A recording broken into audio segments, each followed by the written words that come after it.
Sunday को model paper है ना? संडे सुबह 10 बजे, ठीक है? संडे सुबह 10 बजे 907 का फर्स्ट मॉडल पेपर है। उस मॉडल पेपर का जो सिलेबस होगा ऑलमोस्ट कंप्लीट नर्सिंग होगा, थोड़ा रीजनिंग और मैथ्स भी होगा। और इसमें जिन्होंने अभी रिसेंटली ज्वाइन किया है और हो सकता है कम मार्क्स आए, बट उनको टाइम मैनेजमेंट सीखना है, माइनस मार्किंग पे कंट्रोल सीखना है।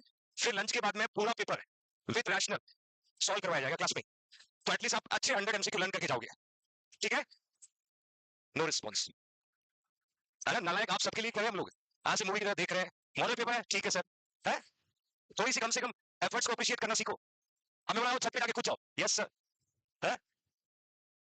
स्पेशल पेपर बनाया गया है, उस पेपर को सॉल्व करवाएंगे। तो संडे को सुबह 10 बजे कल और आपको इन्फॉर्मेशन दे देंगे, ठीक है? अभी 9 से 07 को दिमाग में डालना शुरू कर दो। मॉडल पेपर, ट्यूसडे टेस्ट, है ना? आजकल क्लासेस भी बहुत चल रही है सुबह से लेकर शाम तक। ओके फाइन, प्रीवियस क्लास में हम लोग एंजाइना पेक्टोरिस पढ़ रहे थे। एक एमसीक्यू पूछता हूं, उसके बाद कैरी ऑन करते हैं। केयरफुली पढ़िएगा। The client diagnosed the myocardial infarction 6 hours post right femoral percutaneous transluminal coronary angioplasty, also known as balloon surgery। तो कौन सा एंजियोप्लास्टी हुआ है? दो एंजियोप्लास्टी पढ़ा था, balloon और stent। Which assessment data would require immediate intervention by the nurse? चार में से कौन सा डाटा इंडिकेट कर रहा है कि इस पेशेंट को इमीडिएट केयर की जरूरत है? एमसीक्यू समझ में आ गया? पेशेंट को क्या था, एमआई क्या था, और उसको सर्जरी क्या हुआ है, पीटीसी है, परक्यूटेनियस ट्रांसल्यूमिनल कोरोनरी एंजियो। और एंजियोप्लास्टी में कौन सा एंजियोप्लास्टी हुआ? बलून। पेशेंट क्या है, पोस्ट ऑपरेटिव। पेशेंट क्या है, post operative. Then which assessment data would require immediate intervention? चारों में से कौन से डाटा जो है वो आपको इंडिकेट कर रहा है कि इस पेशेंट को इमीडिएट इंटरवेंशन की जरूरत है? ऑप्शन ए, आंसर पूछो उसी को बताना बेटा। Option A, the client is keeping affected extremities straight, the pressure dressing to right femoral area is intact, the client is complaining of numbness in the right foot, the client right pedal pulse is +3 and bounding. Which intervention need immediate focus?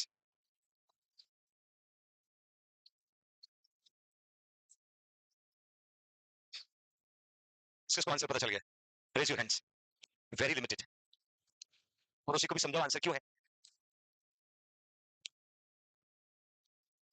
D option लिखा है कि the client right pedal pulse +3। जब grading of pulse पढ़ते हैं उसमें 2 plus normal होता है, 3 plus जो है बाउंडिंग होता है। ग्रेडिंग ऑफ पल्स जब हम पढ़ेंगे 0 प्लस जो होता है एब्सेंट पल्स, मतलब पेशेंट गया। 1 प्लस जो है वीक वायरी फैटी पल्स, डिहाइड्रेशन वाले पेशेंट में होता है ना? और 2 प्लस को क्या कहते हैं, थोड़ा वॉल्यूम बढ़ेगा, क्या हो जाएगा, 3 प्लस क्या हो जाएगा, और 4 प्लस का मतलब फुल वॉल्यूम, ठीक है? इसको बाहर कर दिया। सी में लिखा है client complain of numbness in right foot. कौन से फुट में एंजियोप्लास्टी हुआ, एक बार देखो, राइट में है, तो सी के बारे में सोच सकते हैं। अभी दो ऑप्शन और पड़े। Client keeping affected extremity straight, straight ही रखना है, बराबर है, मोड़ना नहीं है। अब दो ऑप्शन है, pressure dressing to the right femoral area is intact, pressure dressing को तो हटाना ही पड़ेगा तभी ब्लड सप्लाई जाएगी, ये भी तो ठीक है, इसको भी ठीक मान लेते हैं। अब एक ही ऑप्शन बचा था, सी में लिखा है client complaining numbness, numbness means impaired और डिक्रीज नर्व सप्लाई, इंपेयर्ड और डिक्रीज, तो ये पेरिफेरल वेस्कुलर कॉम्प्लिकेशन बोल सकते हैं, और ये कॉम्प्लिकेशन दिखेगा तो we can call the physician, can call the. तो आपका राइट आंसर क्या हो जाएगा, दैट इज योर पसंदीदा आंसर, सी आपका राइट आंसर। आप तो हो गया कुछ नहीं। तो नेक्स्ट कैरी ऑन करते हैं। एंजाइना पेक्टोरिस के हमने इन्वेस्टिगेशन पढ़े थे। एक नया इन्वेस्टिगेशन दैट इज अ मुका, एक पर्टिकुलर टाइप्स को असेस करने के लिए हम लोग यूज करते हैं। पहले समझिएगा, that is a multi gated acquisition is an imaging test to evaluate how your heart pump blood. Actually क्या होता है, मैंने आपको चार टाइप्स के एंजाइना पढ़ाए थे। इन चार टाइप्स के एंजाइना, पहला था स्टेबल और एडजस्टेबल एंजाइना पेक्टोरिस, दूसरा था अनस्टेबल और प्री इन्फेक्टिव एंजाइना पेक्टोरिस, और तीसरा था वेसोस्पास्टिक और प्रिसमेंटल। याद है, ये स्पेशली वेसोस्पास्टिक और प्रिसमेंटल एंजाइना पेक्टोरिस को डिटेक्ट करने के लिए इन्वेस्टिगेशन किया जाता है। एक तो यहाँ पर डिवाइस यूज करते हैं जिसको मुगा बोलते हैं, देयर इज अ मल्टीगेटेड एक्विजिशन। इस टेस्ट को करने से पहले हम एक सब्सटेंस को एडमिनिस्टर करते हैं, अर्गोनोवाइन। इसका मेन काम होगा कि आर्टरी को स्पाज्म करता है, और आर्टरी को स्पाज्म करने के बाद में हार्ट की ब्लड सप्लाई को डिटेक्ट करना है। यदि इस ड्रग की वजह से आर्टरी स्पाज्म हो रहा है, that will be indicate you are suffering with a vasospastic angina pectoris. इसमें मेंशन किया है, it is used to diagnose variant Prinzmetal angina, और प्रिसमेंटल का दूसरा नाम क्या है, वेसोस्पास्टिक बोल सकते हैं, vasospastic angina pectoris. Please write down everyone. नया इन्वेस्टिगेशन है, एंजाइना में पर्टिकुलर टाइप ऑफ एंजाइना में यूज करते हैं।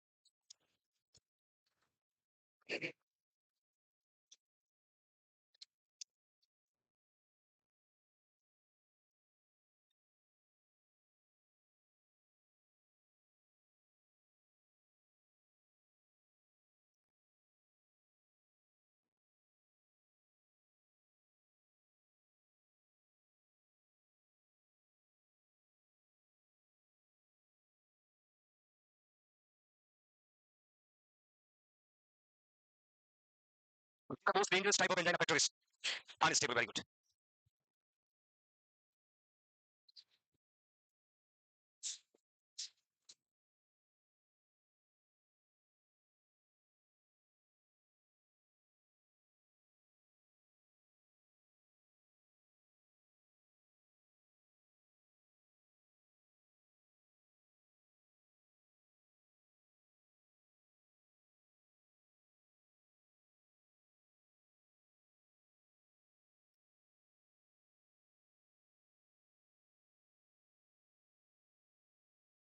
लिखा सभी ने?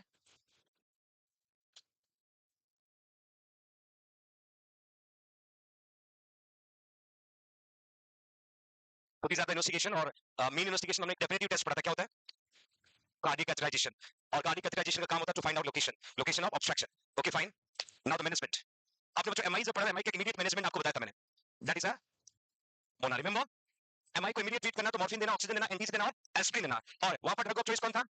यहाँ पर कौन है? एंटीसी. यहाँ पर कौन है? एंटीसी. यदि एंजाइना पेक्टोरिस के इमीडिएट मैनेजमेंट की बात करें, पेन के कैरेक्टरिस्टिक को असेस करना है एंड ऑक्सीजन यहाँ पर भी देना है, बट अराउंड 3 लीटर पर मिनट. मैंने आपको जब एमआई पढ़ा था और एमआई में मैंने कहा था कि आपको नेजल कैनुला वाला मेथड यूज करना है, और ये भी कहा था 1 to 6 लीटर, 1 to 6 लीटर या 24 to 44% पर मिनट, ये इसका फ्लो रेट होता है. नॉर्मली यदि किसी पेशेंट को we can use nasal cannula, one of the oxygen administration method, और नेजल कैनुला से जब भी ऑक्सीजन डिलीवर करते हैं तो नॉर्मली मिनिमम 1 लीटर पुट कर सकते हैं और मैक्सिमम 6 लीटर. परसेंटेज में पूछे मिनिमम 24, मैक्सिमम 44. हाँ, बट पेशेंट को एंजाइना पेक्टोरिस है तो हमें कितना देना होगा? 6 लीटर. कितना देना होगा? 6 लीटर. पूछ रहे कि कौन सा मेथड यूज करते हैं? Nasal cannula. वहां पर भी मैंने आपको फर्स्ट प्रायोरिटी जो है टू एडमिनिस्ट्रेशन ऑफ ऑक्सीजन बताया है. सेकंड पोजीशन पढ़ाया था. कौन सी पोजीशन देते हैं? Semi Fowler. देन अपना जो जन्मसिद्ध अधिकार है वाइटल साइन मॉनिटर करना है. एक बार ऑक्सीजन दे दिया पेशेंट को, then next drug of choice nitroglycerin. Emergency management of angina pectoris sublingual दे सकते हैं, बिकॉज पहला जो टाइप हमने पढ़ा जिसका नाम था स्टेबल एंजाइना पेक्टोरिस या एक्जर्शनल एंजाइना पेक्टोरिस, और इसमें हमने कहा था कि यदि पेशेंट को आप रेस्ट दोगे या पेशेंट को आप एंटीसी दोगे तो पेशेंट को रिलीफ मिलेगा. तो ड्रग ऑफ चॉइस के रूप में हम किसको यूज करते हैं? नाइट्रोग्लाइसिन. देन बेड रेस्ट दे दीजिएगा. देन सेमी फाउलर पोजीशन यहां पर भी देना है और 12 लीड ईसीजी कंडक्ट कर लेना है. That is immediate management. तो मेन थिंग यहां पर क्या है? ऑक्सीजन. सेकंड एंटीसी. कौन है? Third position. तो these are the immediate treatment. Immediate treatment की बात करें तो ये हम थेरेपीज जो है एडमिनिस्टर करते हैं. बाकी यदि मैं एंजाइना और एमआई को डिफरेंशिएट करूं, एंटीसी एमआई में भी दे रहे थे, एंटीसी एंजाइना में भी देंगे, प्लस यहां पर कैल्शियम चैनल ब्लॉकर मैंने आपको एमआई में बताया, यहां पर भी देंगे. बीटा ब्लॉकर एमआई में बताया, यहां पर भी देंगे. यदि कोई ब्लड क्लॉट का फॉर्मेशन हो रहा है तो थ्रोम्बोलाइटिक दे सकते हैं. किसको दे सकते हैं? थ्रोम्बोलाइटिक दे सकते हैं. तो ऑलमोस्ट मेडिकल मैनेजमेंट जो है एमआई और एंजाइना में सेम ड्रग को यूज करते हैं. डिफरेंस इतना ही है, एमआई का ड्रग ऑफ चॉइस एस्पिरिन था, कौन था? और एमआई और एंजाइना पेक्टोरिस का ड्रग ऑफ चॉइस. बाकी मैं सेम मेडिकल मैनेजमेंट को रिपीट नहीं करूंगा, दोनों जगह सेम ड्रग को हम यूज करते हैं. Please write down fast. Last week add करना आईवी लाइन.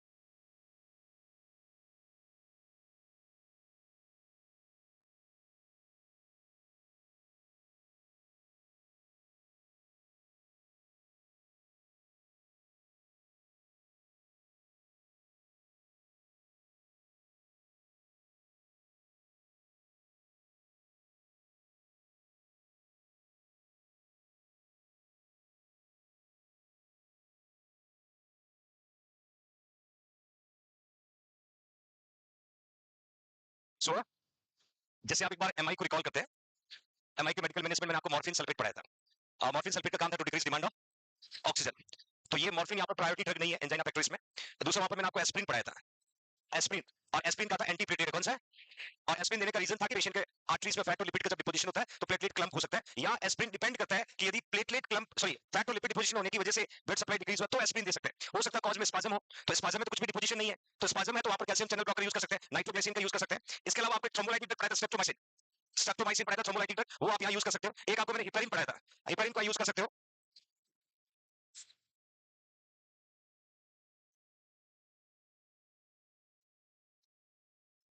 थोड़ा स्वीट लेके आया. अभी आ जा, चलेगा, बट स्वीट के साथ आए बच्चे 300 नहीं, स्टूडेंट खुद मंगाए. इट में भी गुड न्यूज हो सकती है, जस्ट वेट. है ना? सस्पेंस. सस्पेंस नहीं, ऐसे एक मैसेज आया है, नॉट सेट 07 में सेलेक्टेड जेएनसी की फीमेल स्टूडेंट आई है, तो मैंने सजेस्ट किया कि बिना मिठाई एंट्री नहीं, है ना? तो अभी अभी नीचे है तो मैसेज है, मैंने उनको स्वीट मंगाया पहले बच्चों के लिए, फिर आपको हम सम्मानित करते हैं, है ना। और अभी आपको बता देता हूँ, कई सारे अच्छी रैंक से सिलेक्टेड बच्चे हैं जेएनसी के, और हम भी बहुत ज्यादा हार्ड एंड फास्ट नहीं भागना चाहते। एक बार एम्स अलॉट हो जाए और एक शानदार प्रोग्राम का आयोजन करेंगे, बच्चे पेरेंट्स सबसे मिलेंगे, है ना। तो एक दो दिन में गुड न्यूज कभी भी आ सकती है, बस आपके नाम के पीछे एम्स का नाम आ जाए, कौन सा एम्स आपको मिला है, then we can enjoy more, ठीक है। Okay fine. और बाकी कल मैं आपको गुड न्यूज दे देता हूँ, जेबीएफ गुरुकुल का न्यू रखा कल अपन ने, है ना। JINC bright future school already अपना चल रहा है, 8 तक है, इंग्लिश मीडियम है, ये पहला सेशन है, और इंटरनेशनल लेवल का स्कूल अपने बनाया गांव में, है ना, जहां हम पढ़े थे, लोहावट। और अब वहां पर पिछले कुछ महीनों से हॉस्टल की डिमांड आ रही थी, जैसे आज जेएनसी को लोग मिनी इंडिया कहते हैं, तो वहां पर भी बाहर के कई अपने जेएनसी स्टूडेंट पेरेंट्स का कॉल आ रहा था, हॉस्टल की सुविधा है कि नहीं है। तो कल girls hostel, boys hostel, staff quarter, teachers और प्रिंसिपल के रहने के लिए, उन सब का भूमि पूजन करके आए, और भगवान ने चाहा तो जल्दी आपको गुड न्यूज देंगे, है ना। तो वो काम शुरू हो गया है, स्कूल की वीडियो आप बीच बीच में देखते हो, कल मैं आपको 10:30 की क्लास भी वहीं से ले रहा था, है ना। और बहुत ही हाईटेक स्कूल है, ये बिल्डिंग तो बना हुआ लिया था, थोड़ा मॉडिफाइड किया, वो अपना ड्रीम बिल्डिंग को बनाया था, है ना। और उसके जस्ट 100 मीटर के डिस्टेंस पे ये सारी सुविधा फरवरी तक पूरी तरीके से तैयार हो जाएगा, है ना, फरवरी मंथ तक। तो फिर आप कहीं से भी भेज सकते हैं अपने आने वाली जनरेशन को, है ना, कि हम तो पढ़े, आप भी जाओ।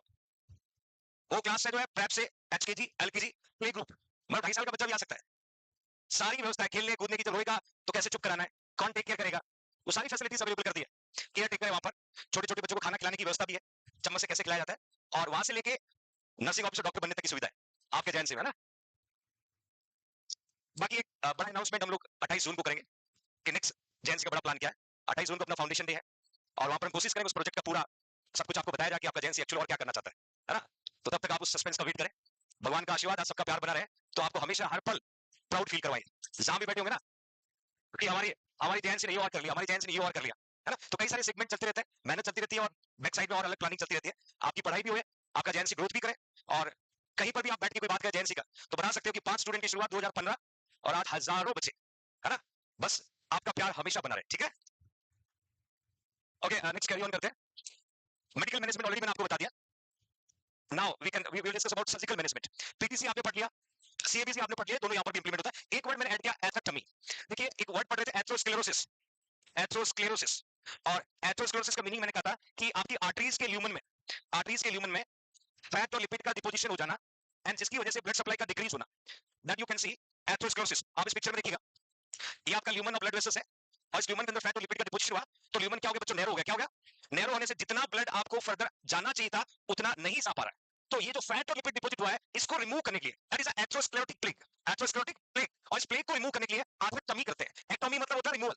तो सिंपल तरीका, यहां पर भी हम लोग कैथेटर को इंसर्ट करते हैं, बट कैथेटर का एक डिवाइस लगी होती है जो इसे राउंड रोटेट होता है, और उसके एंड पे ब्लेड लगी होती है। आप इस पिक्चर में देखेंगे, ये आपका फैट और लिपिड डिपोजिटेड था, ये डिवाइस को इंसर्ट किया, पहले बलून एंजियोप्लास्टी में हम लोग बलून को इन्फ्लेक्ट कर रहे थे, और स्टंट एंजियोप्लास्टी में हम लोग स्टंट को ही छोड़े थे, बट यहां पर इस डिवाइस को रोटेट करेंगे तो ये सारा फैट और लिपिड जो डिपोजिटेड था, ये आपके ब्लड के साथ मूव ऑन कर लेगा, और ये ल्यूमन क्या हो जाएगा, क्लियर हो जाएगा, और ब्लड सप्लाई इंक्रीज हो जाएगा, ब्लड सप्लाई इंक्रीज हो जाएगा। तो याद रखिएगा एथेक्टमी, ये इंपॉर्टेंट मैनेजमेंट है, यहां पर please write down everyone.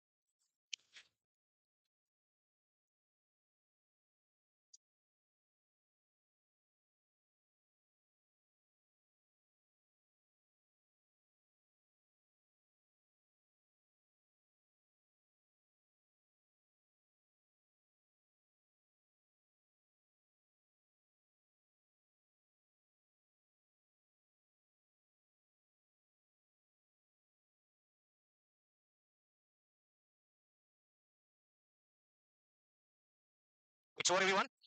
The catheter with a sharp blade, laser or rotating device, end of the scrape away to remove that is a atherosclerotic plaque. अब एक बड़ा रिपीटेड क्वेश्चन है कि यदि किसी पेशेंट को एंजाइना पेक्टोरिस है, और एंजाइना पेक्टोरिस को ट्रीट नहीं किया, तो मैंने सेकंड टाइप में तो आपको बताया था कि एमआई हो सकता है। क्या हो सकता है, एमआई हो सकता है, बट कॉम्पिटेटिव एग्जाम में पूछ रहे हैं कि most dangerous complication, that is a heart failure, heart failure, most dangerous complication of angina pectoris. हमने मोस्ट डेंजरस टाइप को तो पढ़ा, that is unstable angina pectoris, but most dangerous complication of angina pectoris that is called heart failure. Blood supply decrease होगा, heart काम करना बंद कर देगा।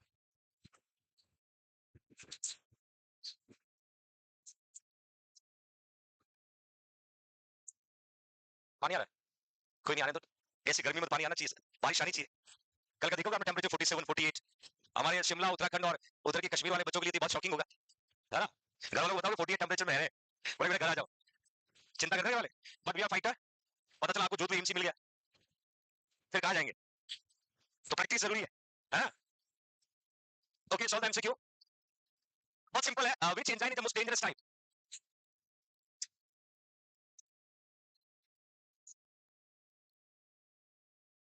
There's a pre-infectory, है.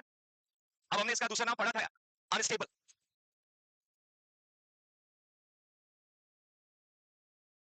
The nursing officer teaches the client that the major difference between angina and pain associated with the myocardial infection. MI और angina के pain में major difference क्या है? A option, angina is relieved by the nitroglycerin and rest. Angina can be fatal. Fatal मतलब severe. Severe. MI pain always radiate to the left arm or jaw. MI pain control cannot be treated. Differentiate कौन सा statement कर रहा है? ये लिखा है angina is relieved with the NTC and rest is called stable angina pectoris. Very good. Now next shock. बहुत shock लगाते हो आप लोग.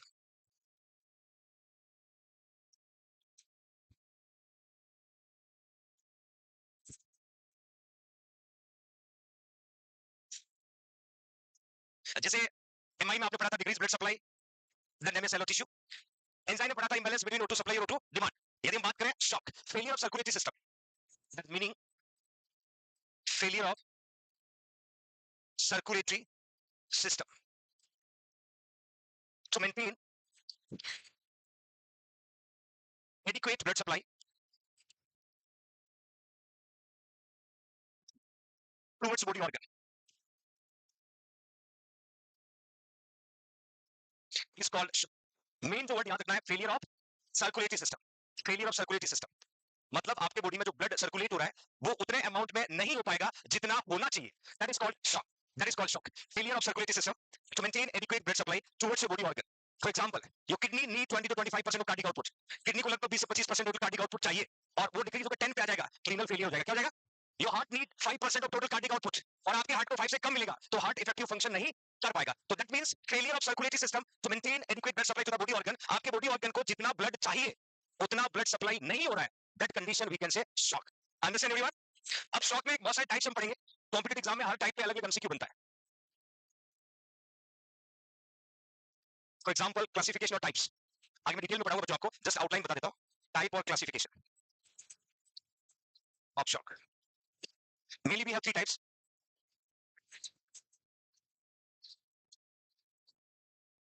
There's a cardiogenic shock. Cardiogenic shock.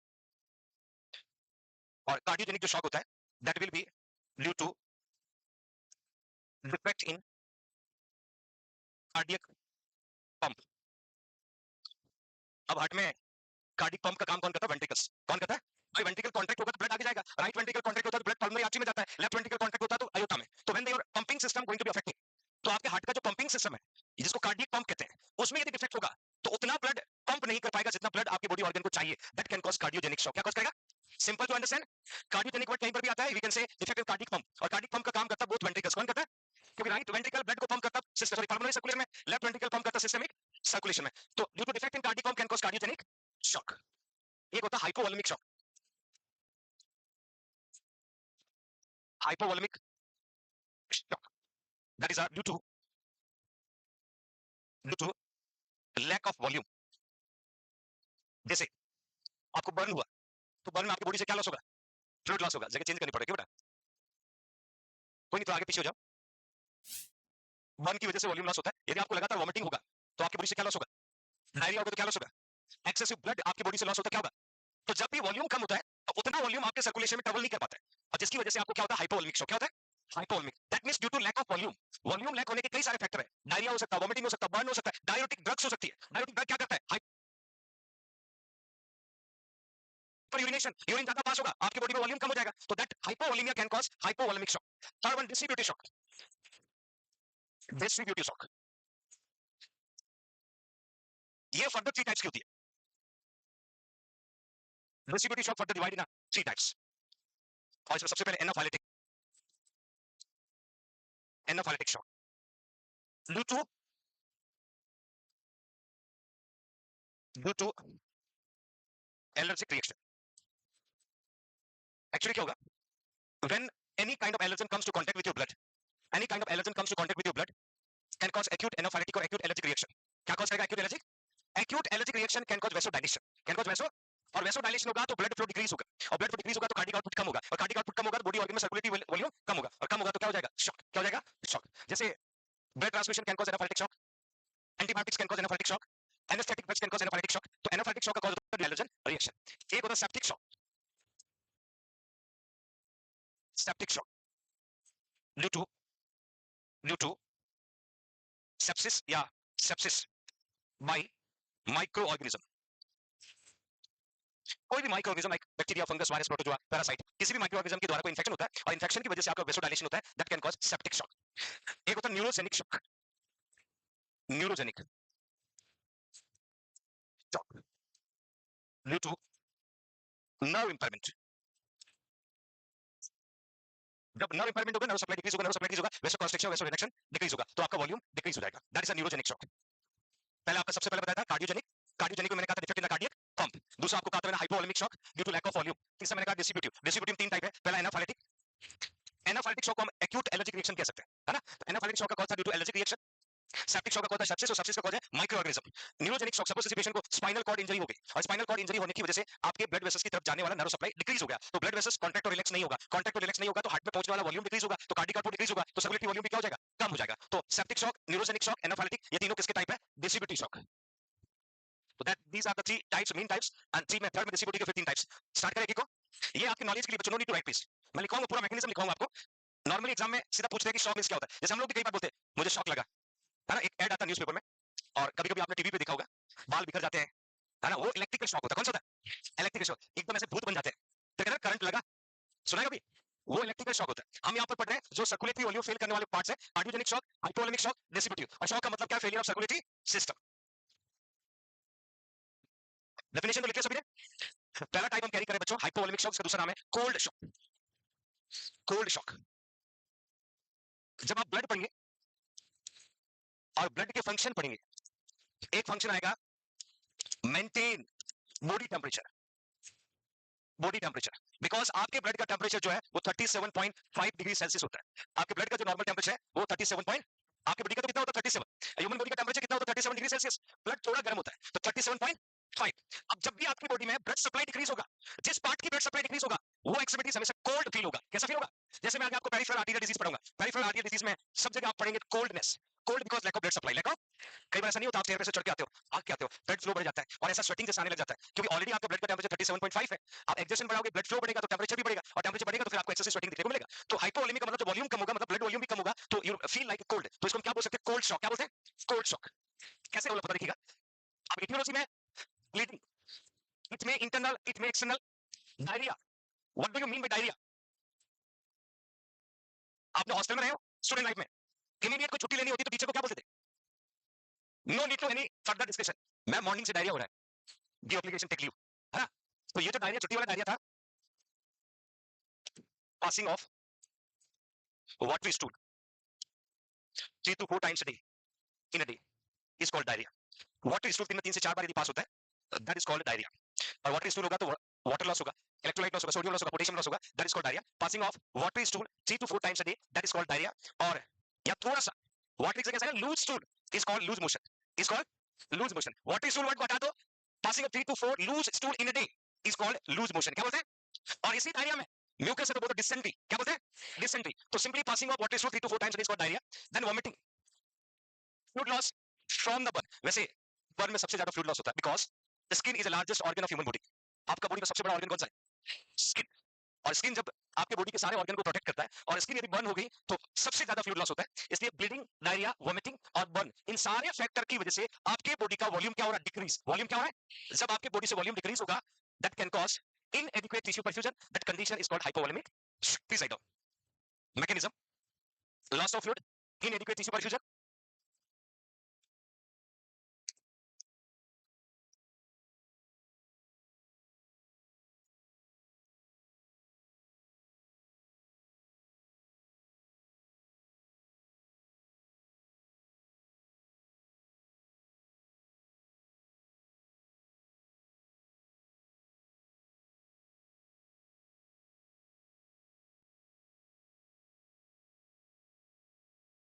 लिखा सभी ने? बच्चों जब आप रीनल फेलियर पढ़ते हो, रीनल फेलियर, और इसमें एक्यूट रीनल फेलियर, एक होता है क्रॉनिक रीनल, एक होता है and stage of renal disease. ARF जब पढ़ोगे तो 3 फैक्टर्स पढ़ते हैं, प्री रीनल, इंट्रा रीनल और पोस्ट रीनल। प्री रीनल का मतलब the factor responsible can decrease blood flow towards kidney, वो फैक्टर जो किडनी की तरफ जाने वाले ब्लड फ्लो को डिक्रीज करता है। These are the pre-renal cause. These are the intra-renal cause, the factor responsible to interference function into the kidney. For example, pyelonephritis. For example, acute glomerulonephritis. For example, nephrotoxicity. है ना? और post-renal का मतलब वो factor जो kidney से urine चला जाता है उसको वापस भेज देते हैं, BPH, benign prostate hyperplasia. तो किडनी के जो प्री-renal cause है, इन प्री-renal cause में ही ये सारे cause आएंगे। इन सब की वजह से किडनी के टुवर्ड्स जाने वाला ब्लड वॉल्यूम क्या होगा? जब किडनी की तरफ जाने वाला वॉल्यूम डिक्रीज होगा तो किडनी उतना effective function that can cause renal failure, that can cause। तो यहां पर जो मैंने आपको ब्लीडिंग है, डायरिया, वोमिटिंग है, fluid loss by the burn जो भी बताया, that will be also responsible for the acute renal failure। क्यों HCl secrete करवा रहे बेटा, है ना? दरवाजा बचता है ना, तो स्टोमक का जो पैराइटल सेल है, पैराइटल सेल HCl को सेक्रेट कर रहा है, हाइड्रोक्लोरिक एसिड। मैं हर बार कहता हूं स्टूडेंट लाइफ में जब हम कहीं एग्जाम देने जा रहे हैं, हमारे पास सब टिकट के पैसे होते हैं और कभी कभी वो भी नहीं होते, और अपनी पसंदीदा स्वीट होम के सामने से गुजर रहे होंगे और कांच में वो गुलाब जामुन दिख रहे हैं आपको, तो कुछ देर खड़े होकर देखेंगे HCl सेक्रेट होगा। इसको कहते हैं HCl secrete by the conditional reflex on the behalf of condition। सामने रखा हुआ दिख रहा है, but we can't able to purchase। एक होता है अनकंडीशनल, ऑटोमेटिक अपने आप जो रिलीज, खाना मुंह में जाएगा, सलाइवा सेक्रेट होगा। कंडीशनल, पड़ोसी घर में हलवा बन रहा है, खुशबू आ रही है, मुंह में क्या होता है? कोई शादी में जाके आपका बोलेगा आज क्या मस्त खाना बना है ना? आ गया, नहीं सेक्रेट करवाना, गुड। दो तरीके से सेक्रेट होता है, HCl पे कंट्रोल रखो, otherwise you going to getting peptic ulcer, है ना? ओके भाई, प्लीज राइट डाउन, लिख लिया? Now next one. First row वाले बच्चे ज्यादा जल्दी सिग्नल देते कोई याद है? पहले बात करते हैं बच्चों डिस्ट्रीब्यूटिव शॉक, और डिस्ट्रीब्यूटिव टाइप किया मैंने न्यूरोजेनिक, न्यूरोजेनिक शॉक। जैसे मैंने कहा था nerve impairment can cause neurogenic shock, कुछ एग्जांपल मैंने यहां पर लिखे हैं, लाइक स्पाइनल एनेस्थीसिया। किसी पर्सन को हमने स्पाइनल एनेस्थीसिया दिया तो स्पाइनल नर्व सप्लाई ब्लॉक कर देगा, या वो drug that inhibits sympathetic nervous system, क्योंकि सिंपैथेटिक जो है कॉन्ट्रैक्टिलिटी करता है ब्लड वेसल्स का, और सिंपैथेटिक नर्वस सिस्टम के फंक्शन को रोकने वाला ड्रग दे दिया तो that can cause decrease the function of sympathetic nervous system. और spinal injury, you know spinal cord, spinal cord, can you tell me what is the length of spinal cord in a male? 45, in a female 43 centimetre, female में 43 और mail में 45। और spinal cord में क्या cover करता है? Spinal nerve, spinal nerve. कितने pairs होते हैं बच्चों? 31 पेयर, वेरी गुड। कितने पेयर्स में होते हैं? 31 पेयर।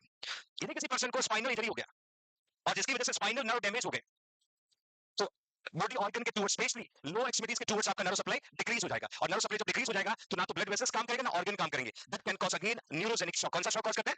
न्यूरोजेनिक। तो पहला मैंने लिखा स्पाइनल एनेस्थीसिया, ये भी स्पाइनल नर्व के नर्व सप्लाई को रोकता है। सिंपैथेटिक नर्वस सिस्टम को इनहिबिट करने वाली ड्रग्स, या spinal cord injury, that three things comes together can cause neurogenic shock. क्या कॉज करता है? Neurogenic shock. और इन सारे फैक्टर की वजह से रैपिड वेसोडाइलेशन होने लगेगा, जिसकी वजह से subsequent pulling of blood with in the peripheral vessels can cause neurogenic shock. Please write down.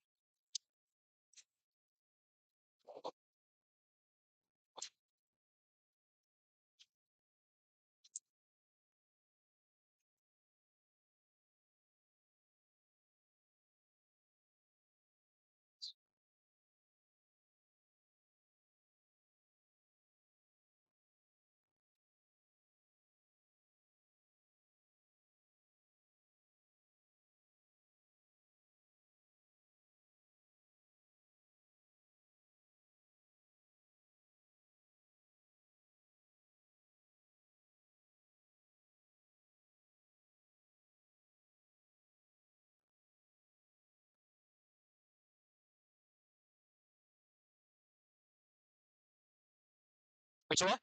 Note करके लिखना बच्चों, लास्ट में नोट करके मेंशन करना, जो एग्जाम में डायरेक्ट एमसीक्यू बनता है। Warm flash skin due to vasodilation and inability to constitute blood vessels, ये कार्डिनल साइन है न्यूरोजेनिक शॉक।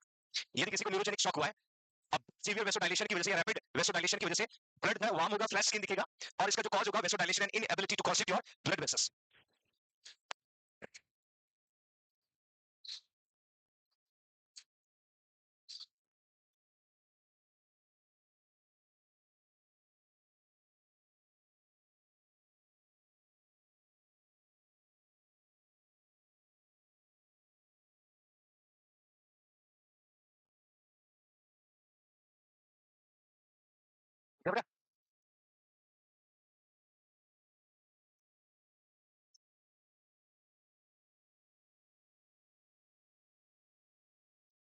हाइपोवोलेमिक शॉक क्या होता है? कौन से फैक्टर होते हैं? हाइपोवोलेमिक शॉक कौन क्या होता है? कौन से फैक्टर होते हैं? Now next one, anaphylactic shock, type 1 allergy या इमीडिएट हाइपर सेंसिटिविटी रिएक्शन। ये बड़ा फेमस एमसीक्यू है। जैसे asthma, asthma again type 1 hypersensitive reaction, even blood transfusion also we can say type 1 hypersensitive reaction. Asthma पढ़ोगे आप respiratory system में, blood transfusion, blood transfusion reaction, ये भी एक्यूट एलर्जिक रिएक्शन है, अस्थमा भी एक्यूट एलर्जिक रिएक्शन है, और both are example of anaphylactic shock. तो ये टाइप 1 हाइपरसेंसिटिव रिएक्शन है, इसमें लिखा कि due to aetiological factor like allergen reaction, और ये एलर्जन रिएक्शन आपको कोई भी एलर्जन फैक्टर की वजह से हो सकता है, जिसकी वजह से मैसिव हिस्टामिन रिलीज होगा, दैट्स अ मीडिएटर, और हिस्टामिन आता है मास्ट सेल से, that can cause subsequent vasodilation of the condition anaphylactic shock. Mast cell, histamine, इन दोनों की जो रिलीज होने का फैक्टर है क्या, एलर्जन सब्सटेंस और allergen reaction.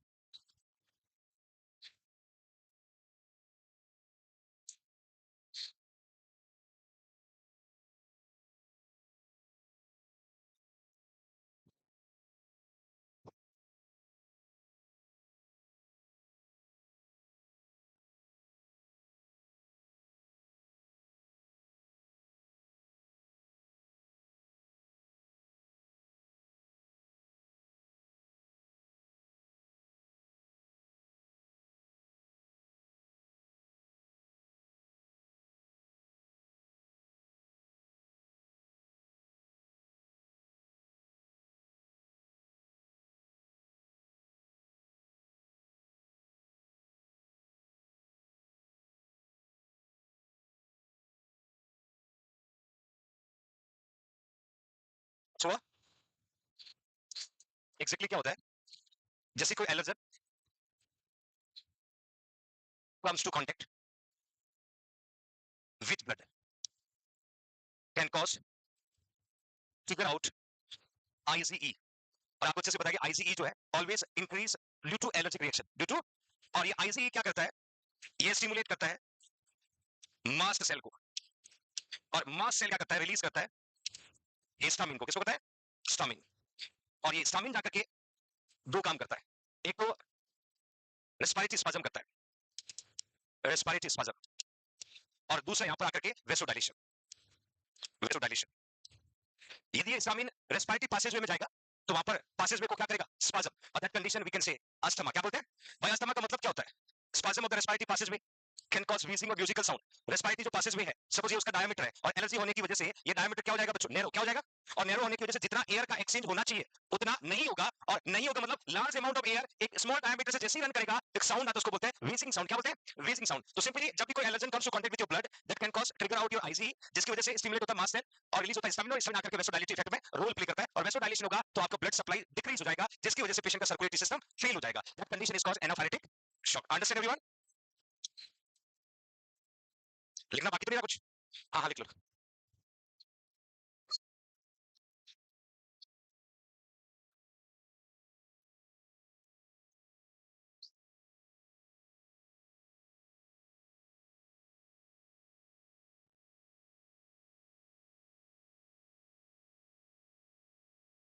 Now the next one, action to take if the client develop anaphylaxis. That is very important, क्योंकि ये immediate condition है और इसको immediate relief चाहिए।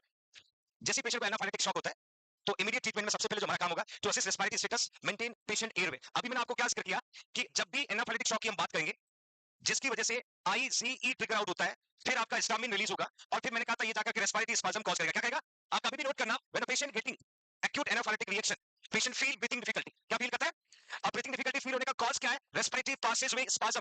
और रेस्पिरेटरी पासेजवे की बात करते हैं तो सबसे नैरो एरिया होता है ब्रोंकियोल्स, जैसे ये nose, mouth, pharynx, larynx, trachea, right bronchi, left bronchi, then primary, secondary और tertiary, then bronchioles, then alveoli duct, then alveoli. ये लंग से बाहर नहीं आते, just I discuss with you, lungs यहां खत्म हो रहा है, जगह कम थी इसलिए मैंने बाहर दिखा दिया, है ना। आगे बस होता है एल्यूलाई पेट में चला जाता है ना। तो exactly nose, pharynx, larynx, trachea, right bronchi, primary, secondary, tertiary bronchi, then bronchioles, then alveoli duct. ये जो ब्रोंक्यूल्स वाला एरिया होता है ना, ये रेस्पिरेटरी ट्रैक्ट का सबसे नैरो पोर्शन होता है, सबसे नैरो पोर्शन होता है। अब ऑक्सीजन जो है वो रेस्पिरेटरी ट्रैक्ट से जा रहा है, इसको तो जाना चाहिए था ब्लड में, और ब्लड से कौन आ रहा है, CO2, ब्लड से कौन आ रहा है, और CO2 को बाहर आना चाहिए था, बट एयरवे नैरो होने की वजह से CO2 अंदर ज्यादा हो जाता है और ऑक्सीजन तो बाहर ज्यादा ही है ना। तो इस समय ये नैरो पोर्शन का और स्पाज्म हो गया, तो और पेशेंट को ऑक्सीजन मिलना कम हो जाएगा, तो पेशेंट क्या होगा, ब्रीथिंग डिफिकल्टी, क्या होगा, ब्रीथिंग डिफिकल्टी। तो जब भी एक्यूट एनाफिलेक्टिक रिएक्शन होता है तो हमने कहा कि हमें रेस्पिरेटरी स्टेटस को चेक करना, यदि एयरवे पैटर्न है, एयरवे मेंटेन है, तो we can go for the further treatment modalities, और एयरवे ब्लॉक हो गया तो फर्दर शायद जरूरत ना पड़े। Call the physician and rapid response team, administer oxygen, start IV line, infusion with the normal line, normal line, prepare for the to administer diphenhydramine, ये anti histamine drug है, क्या बच्चों, एंटी हिस्टामिन, एंटी हिस्टामिन, और साथ में epinephrine जो भी anti histamine के रोल में रोल प्ले करता है उसको एड्रेनलिन कह सकते हैं, एंड डॉक्यूमेंट इवेंट एक्शन और क्लाइंट रिस्पांस। तो यहां पर भी मेजर रोल किसने प्ले किया बच्चों, एमआई में भी कौन था, एंजाइना में भी कौन था, please write down immediate treatment modalities.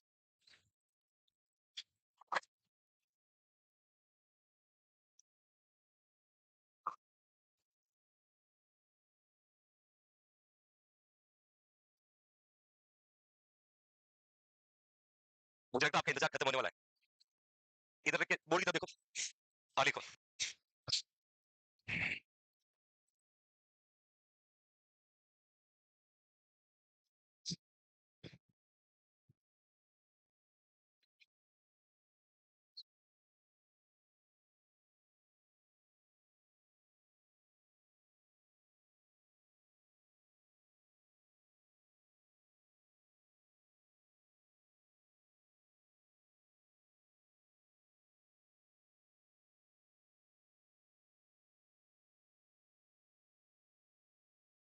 एक बार एग्जाम में पूछते हैं फर्स्ट नर्सिंग प्रायोरिटी क्या होगा, सेकंड नर्सिंग प्रायोरिटी क्या होगा, इस तरीके के एमसीक्यू बनते हैं।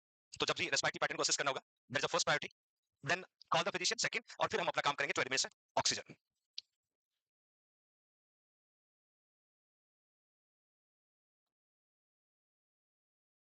आइए आइए, ओ विलियम,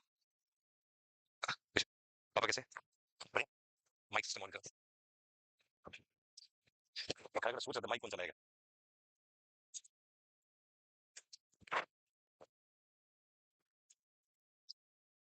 लिखा सभी ने, बहुत सही, स्टोमक जवाब दे रहा है क्यों बच्चों,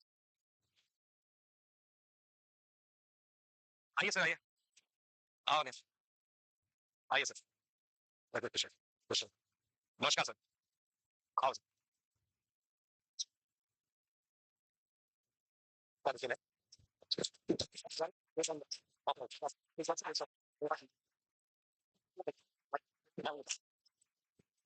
प्लीज सिट डाउन।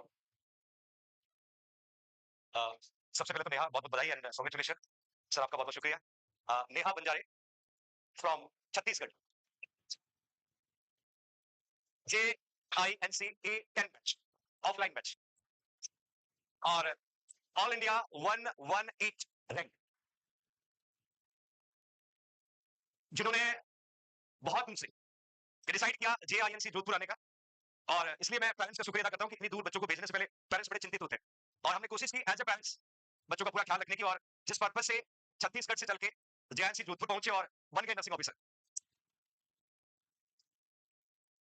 अभी क्लास में छत्तीसगढ़ से कौन कौन है, पूरा हाथ खड़ा करें, है ना, बहुत सारे बच्चे जो है छत्तीसगढ़ से अभी यहाँ JINC ऑफलाइन बैच में पढ़ रहे हैं, और नेहा से मैं जानना चाहूंगा कैसे इस जर्नी को कैरी किया। उससे पहले अपने JINC की परंपरा रही है कि राजस्थानी साफा और एक सम्मान के साथ नेहा और नेहा के पेरेंट्स को, उसके बाद नेहा की जर्नी के बारे में जानने की कोशिश करेंगे। ऑनलाइन आ गया पेरेंट्स को पहले। गुड आफ्टरनून एवरीवन, ये बहुत ही अपने लिए शानदार मोमेंट की छत्तीसगढ़ से आपकी फीस से नहीं, जो ऑफलाइन बैच की 8-10 बैच है, और शानदार तरीके से सिलेक्शन भी वो भी शानदार तरीके से आपकी 118 बैच।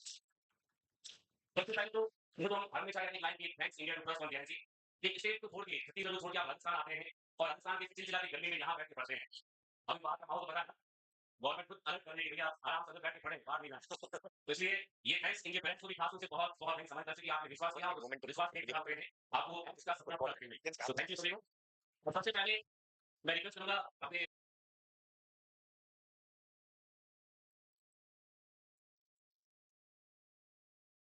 जैसे अकीब सर का क्लास आता था प्री के रिजल्ट के बाद अच्छी रैंक है और 100%, और सबसे इसका कॉल होता माइक्रो,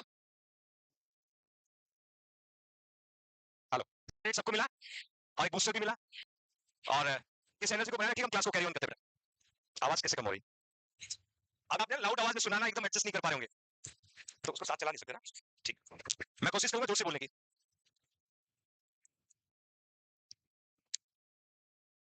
बढ़िया, सर बढ़िया टॉक शो करवाते हैं हनुमान सर से। सर बोला आप ही करो। ठीक।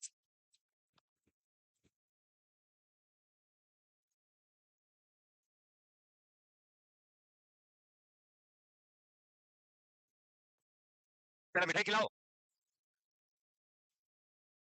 ओके फाइन, आ जाएंगे बच्चे। Next type septic shock. जैसे अभी अपने एनाफाइलेटिक शॉक पढ़ा, न्यूरोजेनिक शॉक पढ़ा, उससे पहले हाइपोवोलेमिक शॉक पढ़ा। हाइपोवोलेमिक का कॉज था lack of volume, anaphylactic shock का कॉज था एलर्जिक रिएक्शन, न्यूरोजेनिक शॉक का कॉज था nerve impairment. Now septic shock, एक एसेप्सिस आप पढ़ते हो और एक सेप्सिस, दो टर्म्स होते हैं, दोनों का अलग मीनिंग होता है। एसेप्सिस विदाउट या absent infection is called asepsis, और सेप्सिस का मतलब present infection, that is called sepsis. आपने सुना होगा aseptic technique, aseptic technique. Asepsis का मतलब होता है A means absence, like apnoea absence of respiration, anuria absence of urine, है ना, जहां ए आना दैट इंडिकेट एब्सेंस। तो एसेप्सिस का मतलब that will be absence of infection, sepsis का मतलब present of infection, percent of. यानी बात करें सेप्टिक शॉक, तो शॉक का मीनिंग तो सबको पता है, फेलियर ऑफ सर्कुलेटरी सिस्टम, और उसका कॉज होगा सेप्सिस, और सेप्सिस का कॉज होता है माइक्रो ऑर्गेनिज्म। जैसे मैं मेंशन किया ड्यू टू इटियोलॉजी, और उसमें जनरली ग्राम नेगेटिव इन्फेक्शन। आप दो तरीके के बैक्टीरिया पढ़ते हैं, एक होता है ग्राम पॉजिटिव, ग्राम पॉजिटिव, एक होता है gram negative, like Streptococcus, staphylococcus, pneumococcus, these are the gram positive bacteria, gram positive bacteria। H pylori gram negative, H pylori हम नहीं पढ़ते प्रैक्टिकल कल्चर में, Helicobacter pylori that's a gram negative, नाइजीरिया कोलोरी gram negative. तो gram negative maximum responsible है, but it may positive also. तो मैंने मेंशन किया generally gram negative infection can cause septic shock, the reaction to the bacterial toxin, leakage of the plasma into the tissue, then patient going to getting hypovolaemia, और that condition is a septic shock. कहने का purpose है, जैसे किसी को bacterial infection हुआ और bacteria toxin को रिलीज किया, टॉक्सिन ने ब्लड वेसल्स में प्रेजेंट प्लाज्मा को ब्लड वेसल से लीक किया, तो प्लाज्मा में प्रेजेंट वॉल्यूम क्या हो गया, कम, और वॉल्यूम कम हुआ तो क्या हुआ, और that condition we can say septic shock. Please write down.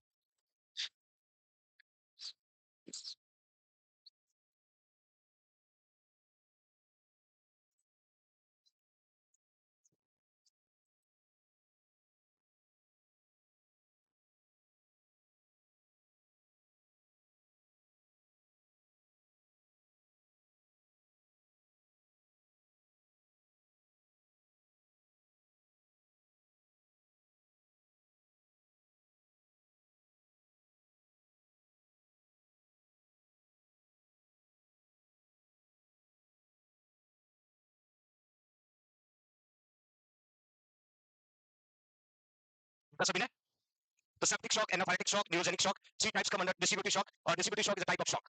उससे पहले हमने एक शॉक पढ़ा hypovolemic. Now next very important, that is a cardiogenic shock, that's belong from the heart, again due to heart failure, due to myocardial infection, due to cardiac टेम्पोनेंट्स, ये कुछ contributing factor है। Heart failure can cause decreased cardiac output. Cardiac tamponade can cause heart failure, can cause decreased cardiac output. MI can cause heart failure. तो तीनों को related contributing factor है, और तीनों में पेशेंट का कार्डियक आउटपुट क्या होता है, डिक्रीज, और कार्डियक आउटपुट डिक्रीज होगा तो सर्कुलेटरी सिस्टम क्या हो जाएगा, फेल। जैसे ये आपका हार्ट है, we have four chamber again, right atrium, right ventricle, left atrium, left ventricle, और लेफ्ट वेंट्रिकल से ब्लड कहां जाता है बच्चों, अयोटा में कहां जाता है, और राइट वेंट्रिकल से कहां जाता है, पल्मोनरी आर्टरी। अब यदि पेशेंट को मायोकार्डियल इन्फेक्शन हुआ है और राइट कोरोनरी आर्टरी में ऑब्स्ट्रक्शन हुआ है, तो definitely right side of the heart को ब्लड नहीं जाएगा, तो राइट साइड हार्ट को ब्लड नहीं जाएगा, कंडक्शन सिस्टम काम नहीं करेगा, कंडक्शन सिस्टम काम नहीं करेगा, कार्डियक आउटपुट डिक्रीज हो जाएगा, कार्डियक आउटपुट क्या हो जाएगा, डिक्रीज हो जाएगा। इसी पेशेंट को कार्डियक टेम्पोनेट हुआ है, कार्डियक टेम्पोनेट का मीनिंग मैंने कहा था, तो पेशेंट का पेरिकार्डियल सैक है, उसमें फ्लूइड का एक्युमुलेशन हो जाता है, और फ्लूइड एक्युमुलेशन होने की वजह से चैम्बर कंप्रेस हो जाता है, और चैम्बर में उतना वॉल्यूम रिफिल नहीं होता है जितना कार्डियक आउटपुट होना चाहिए, तो कार्डियक आउटपुट क्या हो जाएगा, डिक्रीज। और हार्ट फेलियर का मतलब heart is unable to do the normal function, या heart is unable to pump sufficient blood, is called heart failure. तो इन तीनों कंट्रीब्यूटिंग फैक्टर की वजह से हार्ट प्रॉपर काम नहीं करेगा, और हार्ट का कार्डियक आउटपुट क्या हो जाएगा, डिक्रीज, और that can cause heart is unable to pump blood or inadequate tissue perfusion, that condition is a cardiogenic shock. Please write down.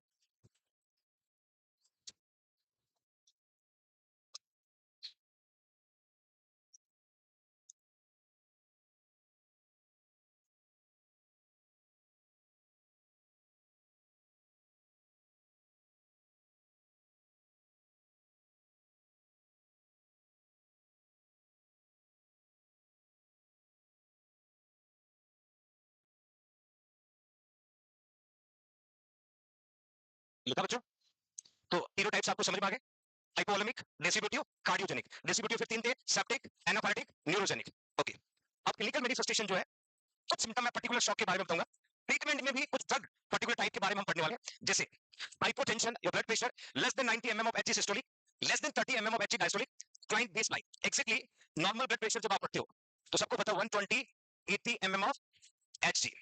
120 क्या होता है बच्चों? Systolic blood pressure. 80 क्या होता है? Diastolic blood pressure. If your blood pressure going to down 90 60 we can say hypotension. क्या कहते हैं बच्चों? हाइपोटेंशन।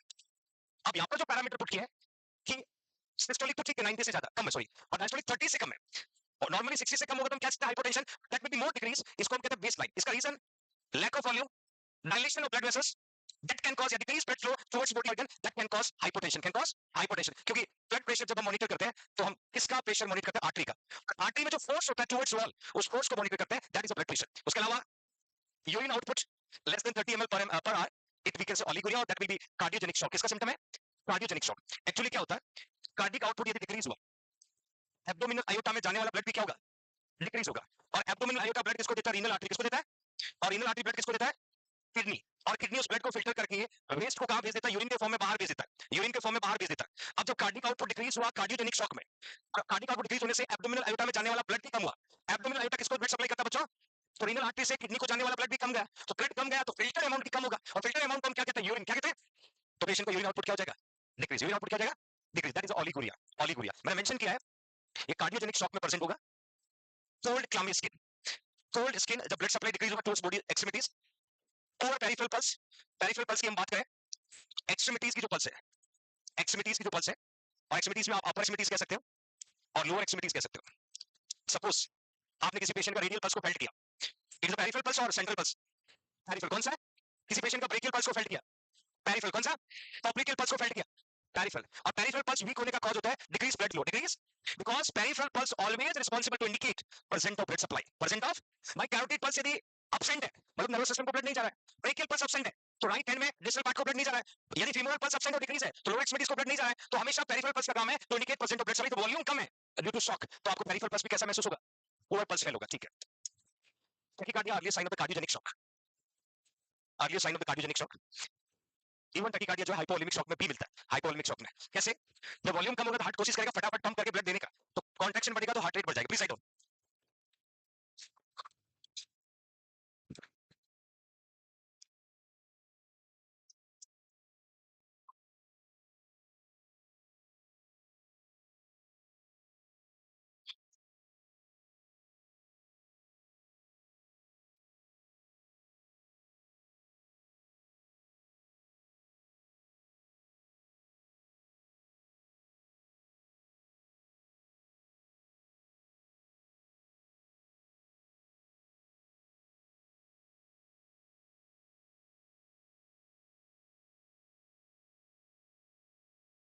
सभी ने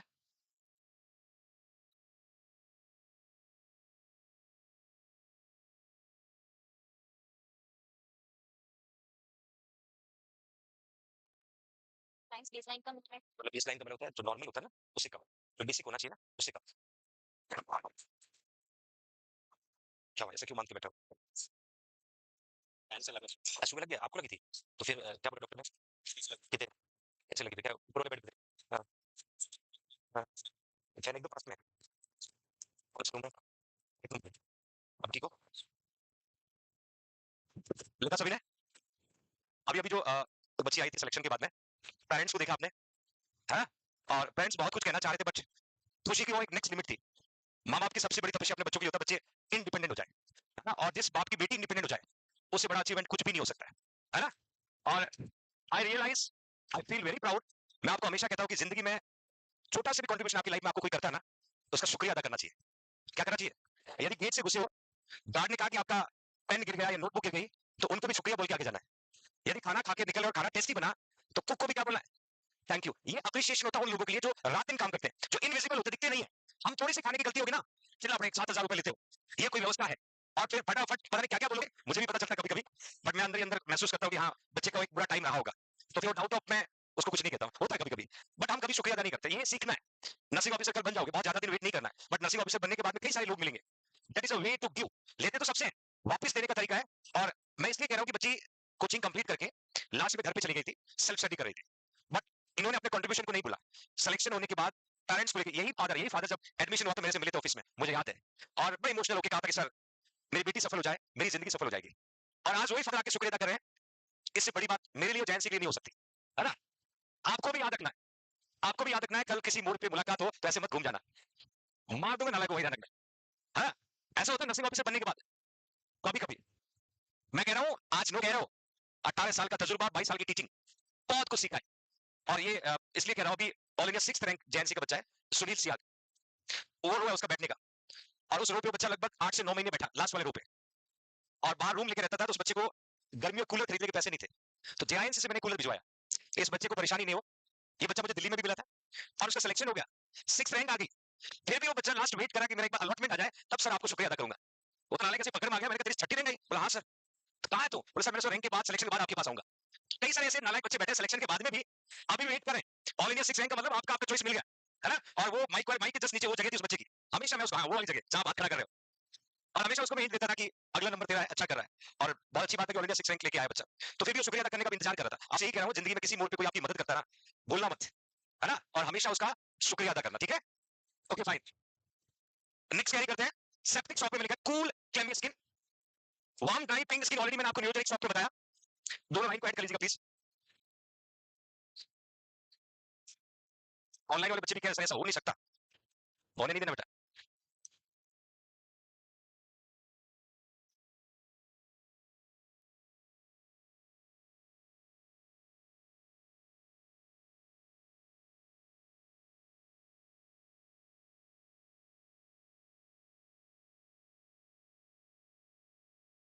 लिख लिया सभी ने? नाउ द ट्रीटमेंट मोडालिटीज, और यहां पर भी ऑक्सीजन सर्व हो रही है। Vasoconstrictive drug to increase your blood pressure, for example norepinephrine, dopamine, vasopressin. सब जगह हम क्या पढ़ते आ रहे हैं बच्चों? Vasodilation, vasodilation. यहाँ पर मैं वेसोडाइलेटिंग ड्रग का पर्पस भी बताऊंगा। वेसोडाइलेशन सब जगह देखते आ रहे हैं, और वेसोडाइलेशन की वजह से ब्लड फ्लो डिक्रीज होता है, कार्डियक आउटपुट डिक्रीज हो जाता है, और पेशेंट को ऑर्गन की टूवर्ड्स जाने वाला ब्लड भी कम हो जाता है, और उसे ऑर्गन फेलियर भी हो सकता है। तो यहाँ पर नॉरएपिनेफ्रिन लिखा है, डोपामिन, कॉमनली डोपामिन ड्रिप आपने देखा होगा, हाइपोटेंशन वाले पेशेंट को देते हैं हम लोग, है ना? और हाइपरटेंशन वाले को एंटीसी ड्रिप चलाते हैं, नाइट्रोग्लाइसिन। तो डोपामिन का नाम वेसोप्रेसिन, और वेसोप्रेसिन और पिटेसिन ये एडीएच का दूसरा नाम है बच्चों, एंटी डायबिटिक हार्मोन का दूसरा नाम है।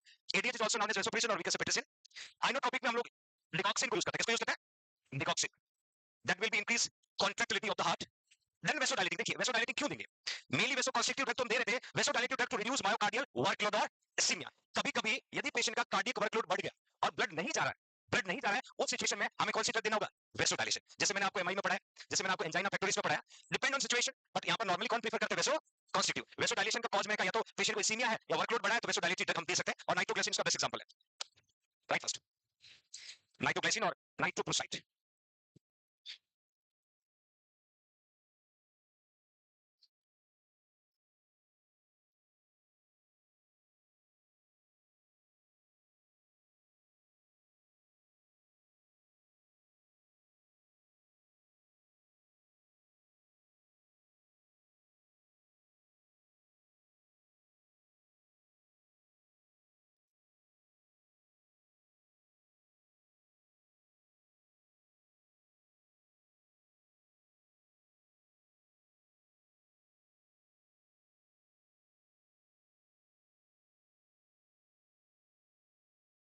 नाइट्रोप्रोसाइड आगे ब्रैकेट में ऐड कर सकते हो आप, एग्जाम में आया एमसीक्यू है। Drug of choice for hypertensive crisis, hypertensive crisis, hypertensive crisis का ये ड्रग ऑफ चॉइस होता है बच्चों, nitroprusside, drug of choice for hypertensive crisis. जहां डायस्टोलिक 120 140 हो जाता था, हाइपरटेंसिव क्राइसिस कहते थे।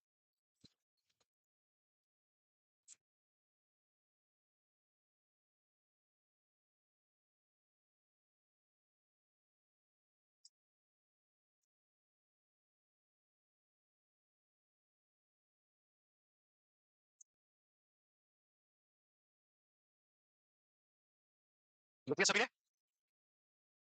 नेक्स्ट कुछ और इंपॉर्टेंट पैरामीटर है, dopamine preferred management of the shock because have renal vasodilative effect. तो प्रीफर्ड मैनेजमेंट के रूप में पूछे तो डोपामिन को प्रायोरिटी दीजिएगा। एंटीहिस्टामिन, डाइफेनाहाइड्रामाइन और steroid is a treatment modality for the anaphylactic shock. अब आपको पता है एनाफाइलेटिक शॉक को ट्रीट करने के लिए हम लोग या तो एंटीहिस्टामिन को देते हैं या फिर स्टेरॉइड ड्रग को देते हैं, like dexamethasone, that is example of steroid, dexamethasone और डाइफेनाहाइड्रामाइन जैसे एंटीहिस्टामिन कॉमनली यूज करते हैं एनाफाइलेटिक शॉक वाले पेशेंट को।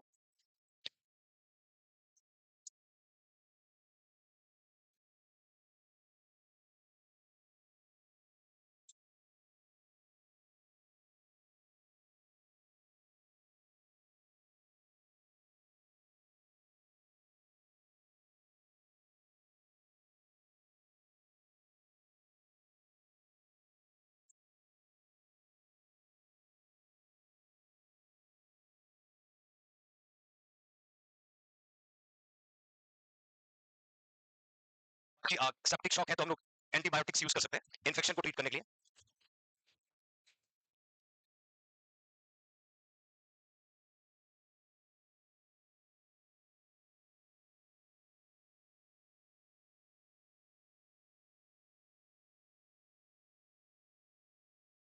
जो इंपॉर्टेंट एमसीक्यू बनेगा, that is a drug of choice for anaphylactic shock. ये क्वेश्चन एग्जाम आता है, ऑप्शन के अंदर अलग अलग आंसर होंगे। स्टेरॉइड भी लिखा होगा, नाइफिनाहाइड्रामाइन भी लिखा होगा, तो आपका आंसर है adrenaline, because anaphylactic shock can cause vasodilation. क्या कॉज करा है? और वेसोडाइलेशन में वेसोकंस्ट्रिक्शन का काम करने के लिए किसको यूज करेंगे? Adrenaline. That is a drug of choice. Adrenaline is a drug of choice for anaphylactic shock.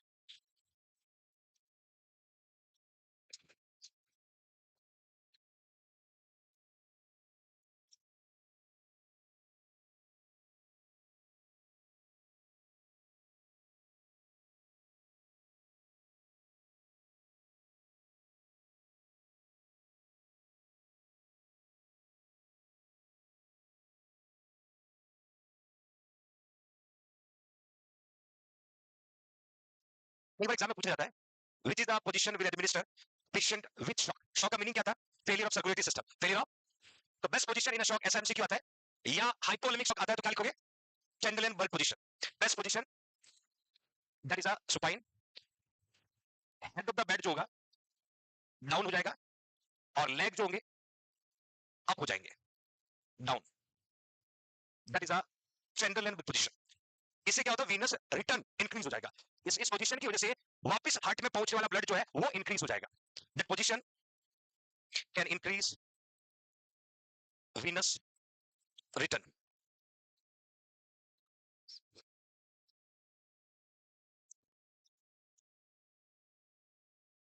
कई बार जैसे कोई फेंट होकर गिर जाता है, तो हम लोग लेग को एलिवेट करते हैं, वीनस रिटर्न बढ़ जाता है, कार्डिक आउटपुट इंक्रीज हो जाता है, और patient come to the stable position. तो डेफिनेटली वीनस रिटर्न बढ़ेगा, वीनस रिटर्न बढ़ेगा, कार्डिक आउटपुट इंक्रीज होगा। तो हाइपोवोलेमिक शॉक पर्टिकुलर आ सकता है, बेस्ट पोजीशन शॉक के नाम से पूछा जा सकता है, that we can give Trendelenburg position. Trendelenburg में क्या करते हैं? जो पेशेंट सीधा लेटा हुआ है, जो सुपाइन पोजीशन है, उसमें हेड को डाउन कर देंगे और लेग को क्या कर देंगे? अप। पैर अप हो जाएंगे, हेड डाउन हो जाएगा। That position we can say Trendelenburg position. Head down, leg up. It's over. यहां पर जो ना 6 स्टार लगना, 5 तो सब लगाते हैं, है ना? मतलब नॉट सेट का पसंदीदा MCQ. Must military anti shock trouser, that is must. Military anti shock trouser या न्यूमेटिक एंटी शॉक गारमेंट। और ये ज्यादातर हेमरेजिक शॉक में हम यूज करते हैं बच्चों। इन हेमरेजिक शॉक और सीवियर ब्लड लॉस, आप जितने भी इंडियन आर्मी जो है उनके पास बहुत कॉमन। और अभी मैं आपको बताऊं, एम्स में डीवीटी पंप बहुत कॉमन होता है, डीप वेन थ्रोम्बोसिस को प्रिवेंट करने के लिए। जितने भी आईसीयू डिपार्टमेंट या इमरजेंसी डिपार्टमेंट ना, तो आजकल एम्स में भी बेड पे डीवीटी पंप लगे होते हैं। क्यों? बेड रिडन पेशेंट है, डीप वेन थ्रोम्बोसिस हो सकता है, तो डीवीटी पंप का यूज वहां होता है। बट ये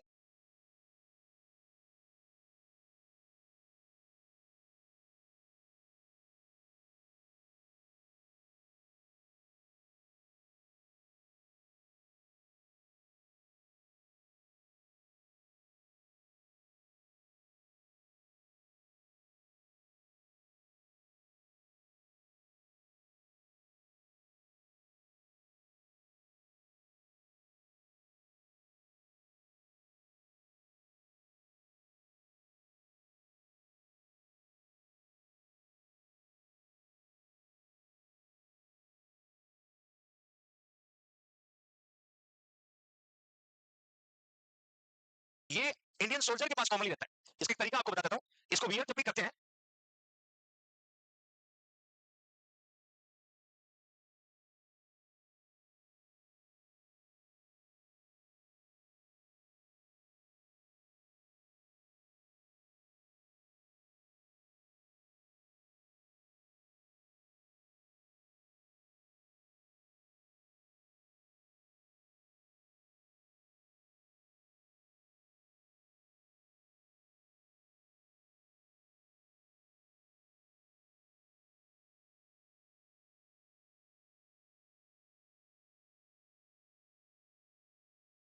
apply 1 inch inferior to the costal margin. आपका जो थोरेसिक केज का एंड पोर्शन है उसके 1 इंच नीचे, यहां तक अप्लाई करते हैं, यहां तक अप्लाई करते हैं। आप इस पेशेंट को देख सकते हो, यहां तक पहना हुआ है, और इसके अंदर एयर को इन्फ्लेट कर देते हैं, जिससे प्रेशर पुट होता है, और प्रेशर पुट होता है तो ब्लीडिंग रुक जाता है। ब्लीडिंग क्या होता है? रुक जाता है। तो इसका नाम लिखा है एंटी शॉक ट्राउजर। ट्राउजर जैसे ही होता है, ट्राउजर किसको बोलते हैं पता है ना? हाँ, ट्राउजर जैसे ही होता है, वियर करना होता है, फिर एयर को इन्फ्लेट कर देते हैं, प्रेशर पुट होता है, ब्लड वेसल्स पे प्रेशर बढ़ता है, और ब्लीडिंग रुक जाता है, ब्लीडिंग स्टॉप हो जाता है। तो दैट इज अ इमेज में एमसीक्यू आता है ज्यादातर, और हो सकता है थियरी भी पूछे, मिलिट्री एंटी शॉक ट्राउजर और pneumatic anti shock garment.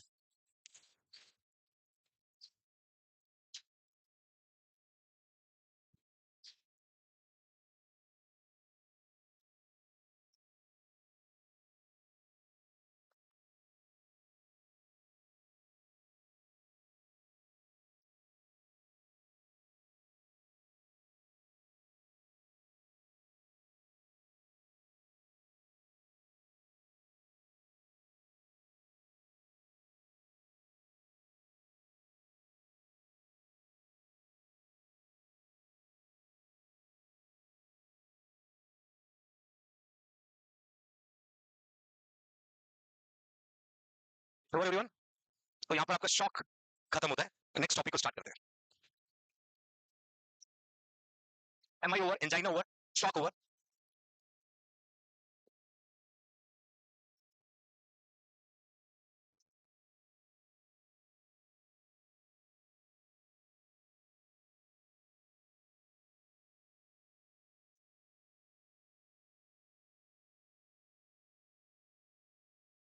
Congestive cardiac failure, अलग अलग नाम से प्रोनाउंस करते हैं हम। Heart failure going to start. Heart failure, congestive heart failure, congestive cardiac failure, अलग अलग नाम से प्रोनाउंस करते हैं हम। Heart failure, congestive heart failure और कंजेस्टिव कार्डिक फेलियर। आपने अभी कार्डियोजेनिक शॉक का कॉज भी पढ़ा था, कार्डियोजेनिक शॉक का कॉज भी पढ़ा था। हार्ट फेलियर का सिंपल मीनिंग होता है your heart is unable to pump sufficient blood to meet metabolic need of body organ। अब यहां पर हार्ट फेलियर मतलब हार्ट उतना ब्लड पंप नहीं कर पा रहा है, अनेबल टू पंप जितना बॉडी ऑर्गन को चाहिए। भाई शॉक में क्या था, failure of circulatory system, blood circulatory system fail था तो वॉल्यूम उतना ले जा नहीं पा रहा था। बट हार्ट फेलियर का मतलब heart is unable to pump. Pump कौन करता है? वेंट्रिकल्स। कौन करता है? Sufficient blood to meet the metabolic need, जितनी ऑर्गन की मेटाबॉलिक नीड है उतना ब्लड हार्ट पंप नहीं कर पा रहा है। That condition is heart failure. तो यहाँ हार्ट फेलियर में जो मेन चेंजेस होता है वो कार्डिक आउटपुट डिक्रीज होता है। क्या होता है? कार्डिक आउटपुट डिक्रीज होता है। तो heart is unable to pump sufficient blood to meet the metabolic need of the body organ is called heart failure, congestive heart failure, congestive cardiac failure.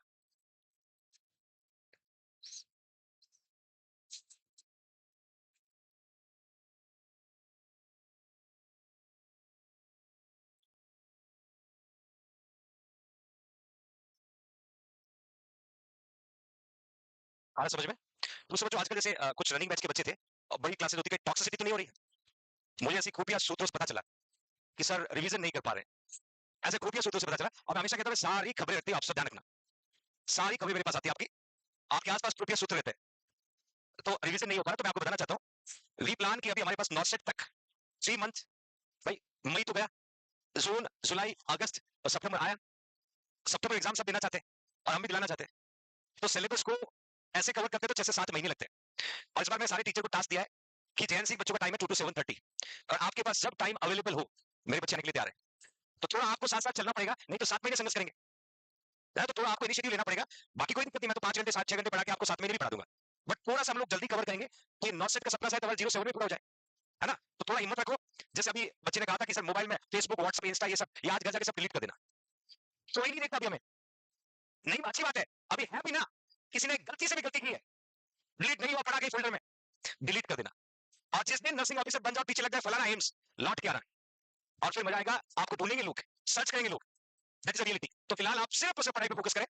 कोई topic difficult होता है class में, teacher ने teach किया, आपको शायद थोड़ा कम समझ में आया, एक दूसरे से डिस्कस करें, टीचर से टाइम मांगे, मैक्सिमम अपना बेस्ट ट्राई करें। वैसे ही 48 का टेंपरेचर, बाहर जाने की जरूरत नहीं है, कम से कम कूलर के आगे तो बैठे हो, है ना? क्लास में बैठ के पढ़ रहे हैं हम लोग, तो थोड़ा इनिशिएटिव लेना। और जहां लगेगा सर सच में ओवर हो रहा है तो मुझे बता भी देना। पता चला आप बता भी नहीं रहे हो, डाइजेस्ट भी नहीं कर पा रहे हो, तो दोनों तरफ नुकसान है। ठीक है, मैं आपकी हर बात सुनने के लिए बैठा हूं। अच्छा है तो भी बताओ, बुरा है तो भी बताओ, स्ट्रगल में है तो भी बताओ, कोई हैप्पीनेस है, सिलेक्शन लेके आए तो भी बताओ। ठीक है, ओके फाइन। अब हार्ट फेलियर की बात करें तो exactly we have many types, बहुत सारे टाइप्स को पढ़ेंगे। जैसे मैंने यहाँ लिखा डेफिनेशन में, not a disease but it is a syndrome. Syndrome तब भी आता है जो कहते हैं ग्रुप ऑफ सिम्टम्स। सिंड्रोम का मतलब होता है ग्रुप ऑफ सिम्टम्स।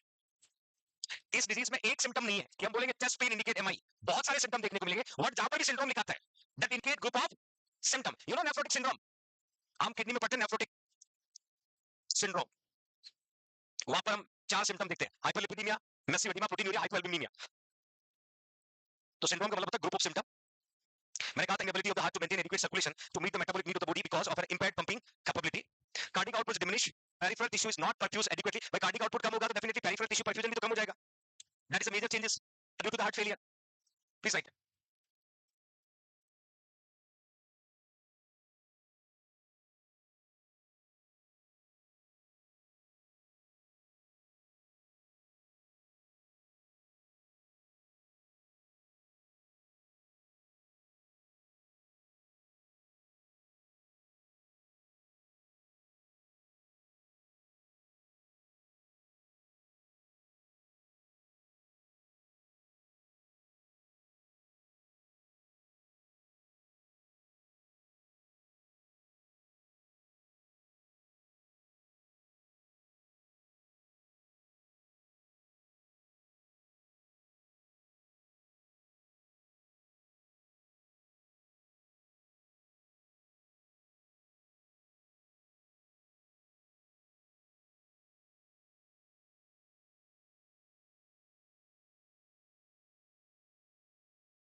लिखा सभी ने? तो हार्ट फेलियर का बहुत simple meaning, heart unable to pump sufficient blood to meet the metabolic need of the body organ. जो ऑर्गन की नीड है उतना ब्लड पंप नहीं कर पाता है, उसको हम हार्ट फेलियर बोलते हैं। और जब भी हार्ट फेल होता है तो डिक्रीज होता है cardiac output, cardiac output decrease होगा तो पेरिफेरल परफ्यूजन भी डिक्रीज होगा, पेरिफेरल परफ्यूजन भी क्या होगा? डिक्रीज होगा। अब हार्ट फेलियर का जब जिक्र करें तो हार्ट फेलियर के कॉज क्या हो सकते हैं? सबसे पहले मैंने लिखा था डिसऑर्डर ऑफ कोरोनरी आर्टरी, और कोरोनरी आर्टरी डिसऑर्डर का बेस्ट एग्जांपल है एमआई, एंजाइना पेक्टोरिस। दोनों हार्ट फेल कॉज कर सकते हैं। डिसऑर्डर ऑफ कोरोनरी आर्टरी आपको अच्छे से पता बच्चों, एमआई का मोस्ट कॉमन कॉज कौन था? Coronary artery disease, coronary artery. और कोरोनरी आर्टरी डिजीज का कौन था? Athero. Very good. Then cardiomyopathy, cardiomyopathy, cardiac muscle disorder, muscle disorder in which stiffness of cardiac muscles, और स्टिफनेस होगा तो डिक्रीज हो जाएगा cardiac output, that is called cardiomyopathy. Myo means muscle, cardio means heart, pathy means disease. तो ये cardiac muscle disorder है cardiomyopathy. और cardiac muscle जो काम नहीं करेगा तो हार्ट की कॉन्ट्रैक्टिलिटी इंपैक्ट होगा, और कॉन्ट्रैक्टिलिटी इंपैक्ट होगा तो कार्डिक आउटपुट क्या हो जाएगा? डिक्रीज। और कार्डिक आउटपुट डिक्रीज होना ही हार्ट फेलियर कहलाता है। क्या कहलाता है? Heart failure. तो पहला कॉज है डिसऑर्डर ऑफ कोरोनरी आर्टरी, जिसमें आपको एमआई एंजाइन एग्जांपल पुट किया। Cardiomyopathy we have three types cardiomyopathy, dilated cardiomyopathy, hypertrophic cardiomyopathy और रेस्ट्रिक्टिव कार्डियोमायोपैथी। वो आगे आपको डिजीज को पढ़ाऊंगा, बट याद रखना कार्डियोमायोपैथी का मेन काम होता है डिक्रीज कार्डिक आउटपुट, और कार्डियोमायोपैथी का मीनिंग होता है stiffness of the cardiac muscle. एक बात और बता देता हूं, कार्डियोमायोपैथी को जब आप ट्रीट करने जाओगे ना तो इसका डेफिनेटिव ट्रीटमेंट है हार्ट ट्रांसप्लांटेशन, हार्ट ट्रांसप्लांटेशन। या फिर कुछ ड्रग है जो कंट्रीब्यूट कर सकता है, बट पूरी तरीके से कार्डिक आउटपुट इंक्रीज करना है तो इसका ट्रीटमेंट होता है हार्ट ट्रांसप्लांटेशन। इसके अलावा हार्ट वॉल डिसऑर्डर, और वॉल डिसऑर्डर में दो चीजें आपको याद रखना है, एक तो स्टीनोसिस, स्टीनोसिस और एक रीगर्जिटेशन, रीगर्जिटेशन। चाहे आयोटिक वॉल का स्टीनोसिस होगा तो कार्डिक आउटपुट डिक्रीज होगा, इवन बाइकस्पिड होगा तो लेफ्ट वेंट्रिकल फिलिंग डिक्रीज होगा, ट्राइकस्पिड हो सकता है, पल्मोनरी हो सकता है, स्टीनोसिस हो सकता है, रीगर्जिटेशन हो सकता है, तो कार्डिक आउटपुट डिक्रीज होगा, कार्डिक आउटपुट डिक्रीज होगा, that condition we can say heart failure. Abnormal heart rhythm that is dysrhythmia, high blood pressure, ये थोड़ा ट्रेंडिंग कॉज है, इसका एक मैकेनिज्म आपको बताऊंगा कि हाई ब्लड प्रेशर कैसे हार्ट फेल करता है, यहां तक लिख लीजिएगा।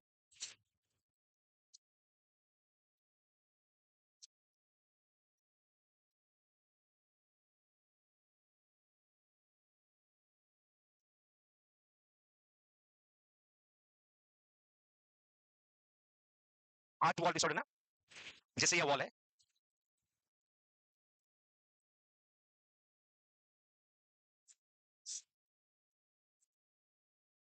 ये आपका बच्चों right atrium, right ventricle, left atrium, left ventricle, that is aorta, that is aorta. Heart में वॉल कितने होते हैं बच्चों? चार, tricuspid, tricuspid, bicuspid, that is aortic valve, और दैट इज पल्मोनरी। अब हार्ट के चार वॉल में 8 डिजीज होता है, कितनी होती है बच्चों? 4 स्टीनोसिस और 4 रीवेजिटेशन। सपोज कि हार्ट वॉल डिसऑर्डर कैसे हार्ट फेलियर कॉज करते हैं, मैं एक एग्जांपल लेता हूं। सपोज ये अयोटिक वॉल है और इस अयोटिक वॉल में स्टीनोसिस हो जाए, स्टीनोसिस का मतलब क्या बच्चों? नैरोइंग। क्या है? नैरोइंग। आपके वॉल का डायमीटर, दैट इज स्टीनोसिस, ये आपको जो दिखा है स्टीनोसिस है। अब स्टीनोसिस की वजह से हार्ट के वॉल को जितना ओपन होना चाहिए उतना, that means your heart wall does not open, heart wall does not. अब यहां पर जो अमाउंट ऑफ ब्लड था उसको जाना कहां था? बॉडी ऑर्गन में जाना कहां था? और वॉल पूरा ओपन नहीं हुआ तो जितना अमाउंट जाना था उतना, तो कार्डिक आउटपुट क्या हुआ? That can cause heart. अब ये इस वॉल में हो सकता है, इस वॉल में हो सकता है, इसमें हो सकता है, इसमें हो सकता है। एक आता है रीगर्जिटेशन, रीगर्जिटेशन मतलब होता है बैक फ्लो। क्या होता है? Back flow. आपको याद होगा मैंने आपको कस्पस पढ़ाए थे। सपोज लेफ्ट एट्रियम और लेफ्ट वेंट्रिकल के बीच के वॉल में दो कस्पस थे, क्या थे? दो कस्पस। साथ में मैंने आपको पढ़ाया था बच्चों कोडे टेंडन, कोडे, साथ में पढ़ाया था पेपिलरी मसल, पेपिलरी। अब जैसे ही आपका लेफ्ट वेंट्रिकल कॉन्ट्रैक्ट होता है तो ये कोडे टेंडन पेपिलरी मसल्स वॉल को बंद कर देते हैं। क्या कर देते हैं? बंद होने की वजह से ब्लड वापस नहीं जाता है, तो वापस नहीं जाएगा तो किधर जाएगा? आगे जाएगा। किधर जाएगा? यदि आपके इस कस्पस में डिफेक्ट आता है due to damage of the कोडे टेंडन, और ये वॉल बंद हुआ ही नहीं, मतलब that valve does not close properly, valve does not close properly, और जैसे ही वेंट्रिकल कॉन्ट्रैक्ट होगा तो ब्लड वापस कहां चला जाएगा? तो ब्लड जब वापस भाग आगे भी कम जाएगा, आगे कम जाएगा तो कार्डिक आउटपुट क्या होगा? और कार्डिक आउटपुट डिक्रीज होने को क्या कहते हैं? हार्ट। ठीक है बेटा, तो that is a valvular disease, how can affect your heart failure. ये किसी भी वॉल में हो सकता है। स्टीनोसिस का मतलब याद रखना नैरोइंग, और रीगर्जिटेशन का मतलब याद रखना बैक फ्लो। Okay fine. अब हाई ब्लड प्रेशर कैसे हार्ट फेल करता है, थोड़ा सा इस मैकेनिज्म को समझो बच्चों। जैसे पेशेंट का ब्लड प्रेशर बढ़ा, force heart to work harder, pump blood into the rest of the body. मतलब भाई ऑलरेडी आपका आर्टरीज के वॉल का प्रेशर बढ़ चुका है तो फोर्स भी तो बढ़ेगा, और फोर्स कितना बढ़ेगा? Towards your body organ, the resulting lower left ventricular to thicken. जैसे ही पेशेंट का फोर्स हार्ड हुआ तो लेफ्ट वेंट्रिकल का थिकनेस बढ़ेगा। क्या बढ़ेगा? थिकनेस बढ़ने की वजह से जितना ब्लड लेफ्ट वेंट्रिकल में आना चाहिए उतना नहीं रिफिल कर पाएगा, तो उतना कार्डिक आउटपुट भी क्या कर देगा? कम कर देगा। क्या कर देगा? तो मैंने कहा कि जैसे ब्लड प्रेशर बढ़ेगा हार्ट का फोर्स हार्डर होगा, जिसकी वजह से पेशेंट का लोअर लेफ्ट वेंट्रिकल थिक होगा, और जब लेफ्ट वेंट्रिकल थिक हो जाएगा तो कार्डिक आउटपुट डिक्रीज होगा, पेशेंट का क्या हो जाएगा? Sudden cardiac death. तो ये हाई ब्लड प्रेशर कैसे नुकसान करता है, प्लीज राइट डाउन।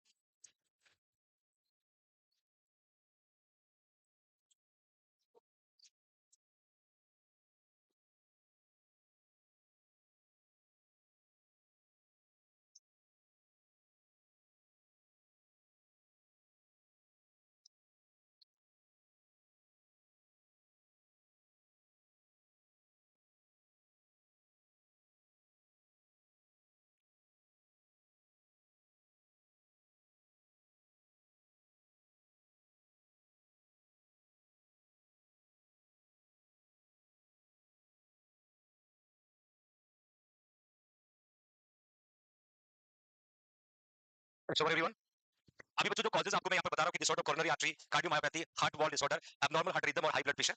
आगे मैं आपको different types of heart failure पढ़ाऊंगा, like acute heart failure, chronic heart failure, systolic heart failure, diastolic heart failure, forward heart failure, backward heart failure, right side heart failure, left side heart failure, बहुत सारे types हम पढ़ने वाले हैं। तो वहां जब मैं आपको राइट साइड और लेफ्ट साइड हार्ट फेलियर पढ़ाऊंगा ना, तो वहां दोनों के कॉज अलग होंगे, और उनमें से लेफ्ट साइड हार्ट फेलियर हमेशा मोस्ट कॉमन होता है। क्या होता है? और लेफ्ट साइड हार्ट फेलियर के सारे कॉज फिर से दिखेंगे, क्योंकि राइट साइड कब फेल होता है? जब लेफ्ट वाला फेल होता है।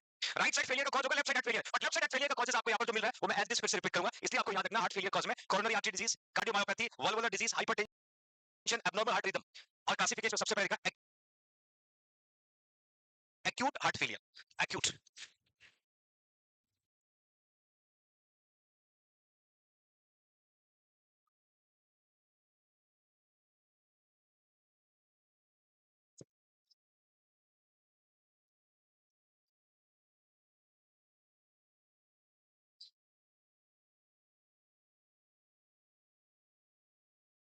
एक्यूट और क्रॉनिक मेजर डिफरेंस समझिएगा। कई बार हम बोलते हैं acute chronic, acute chronic. Acute condition क्या होगी? ध्यान से सुनिएगा बच्चों। The condition will occur within 6 week. The condition will occur within 6 week का मतलब होता है 1.5 मंथ। 1.5, 1 मंथ में 4 वीक होते हैं, 1 मंथ में 4 वीक होते हैं। That simply we can say acute. ये कहीं पर भी अप्लाई करें आप कि acute heart failure, chronic heart failure, acute renal failure, chronic renal failure, acute glomerulonephritis, chronic glomerulonephritis, acute otitis media, chronic otitis media. तो एक्यूट कंडीशन हम तब तक कह सकते हैं जब तक आपकी कंडीशन 6 वीक के अंदर डेवलप हुई हो। That is called acute, that is called. और जहां क्रॉनिक वर्ड होता है more than 6 week, condition will occur more than 6 week. ये डिफरेंस आपको याद रखना बच्चों। 6 हफ्तों के अंदर एक्यूट, 6 वीक के बाद chronic. Exactly meaning of acute और क्रॉनिक। अब मैं आपसे बात कर रहा हूं जैसे acute heart failure, the failure occur suddenly, या sudden loss of the heart function, और chronic heart failure over the time, या मतलब insidious loss of the heart function. Write it. These are the two classification, acute heart failure or we can say chronic heart failure.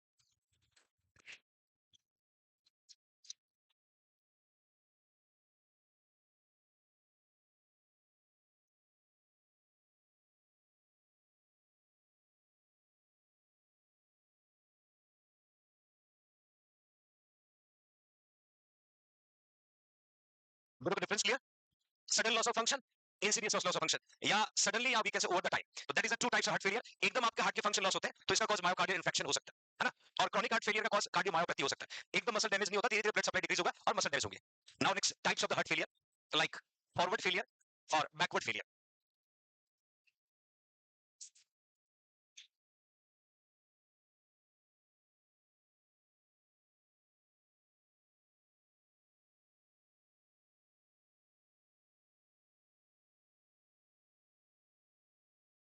तो जो आपको heart की याद आती है, बॉक्स दिमाग में घूमते होंगे।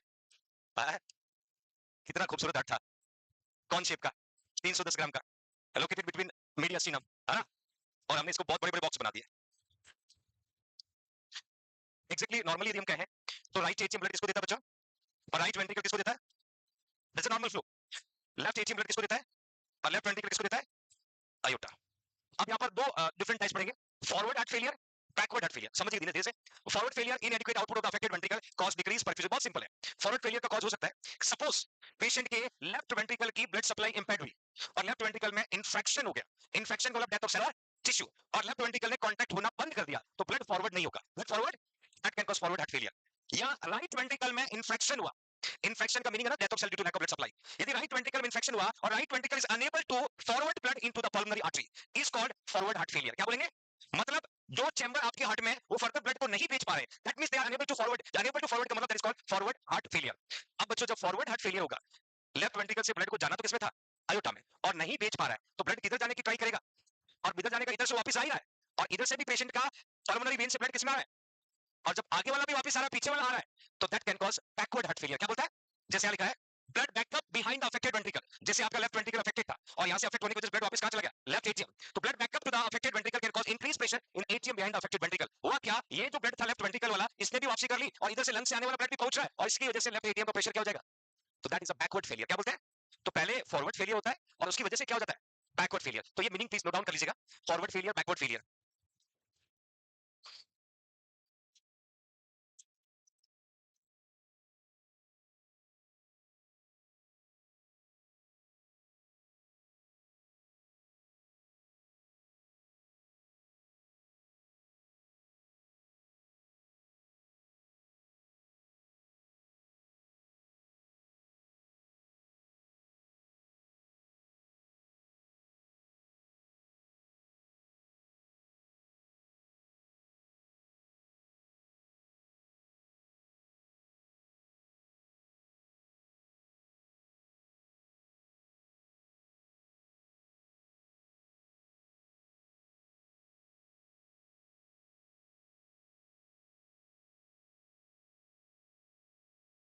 Acute heart failure, chronic heart failure, forward heart failure, backward heart failure, कभी कभी इसका मीनिंग पूछा जा सकता है। मेनली हम आगे पढ़ने वाले हैं राइट साइड हार्ट फेलियर और लेफ्ट साइड हार्ट फेलियर। तो चारों इन टर्म्स के मीनिंग क्लियर हो गया। सडन फंक्शन लॉस होता है तो हम कहते हैं कि acute heart failure, over the time या इंसीडियस लॉस होता है तो हम कहते हैं chronic heart failure. Heart is unable to go forward due to defect in the ventricle, forward failure. When blood come back to the atrium, that can cause backward failure. Clear सभी बच्चों ने? Now next one, systolic failure और diastolic failure.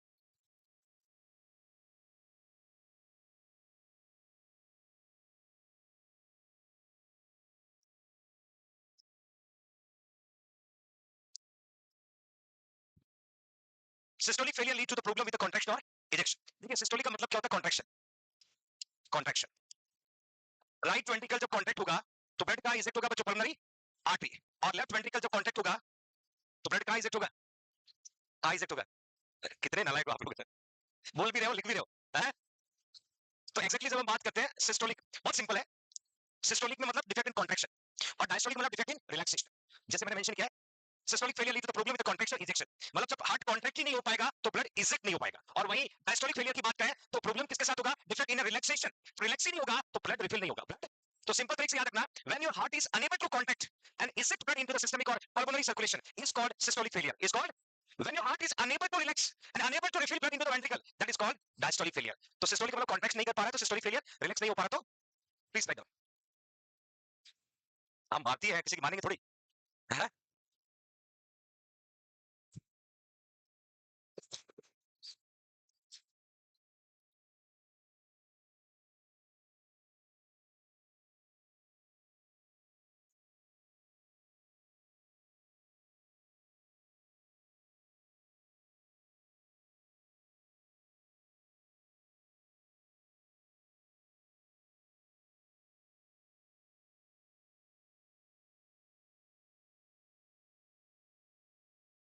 तो पानी आ रहा बेटा, गर्म हवा आ रही है, हमेशा आप ओढ़ के बैठते हो, नहीं पानी की कुछ कमी मैं पता करवाता बेटा।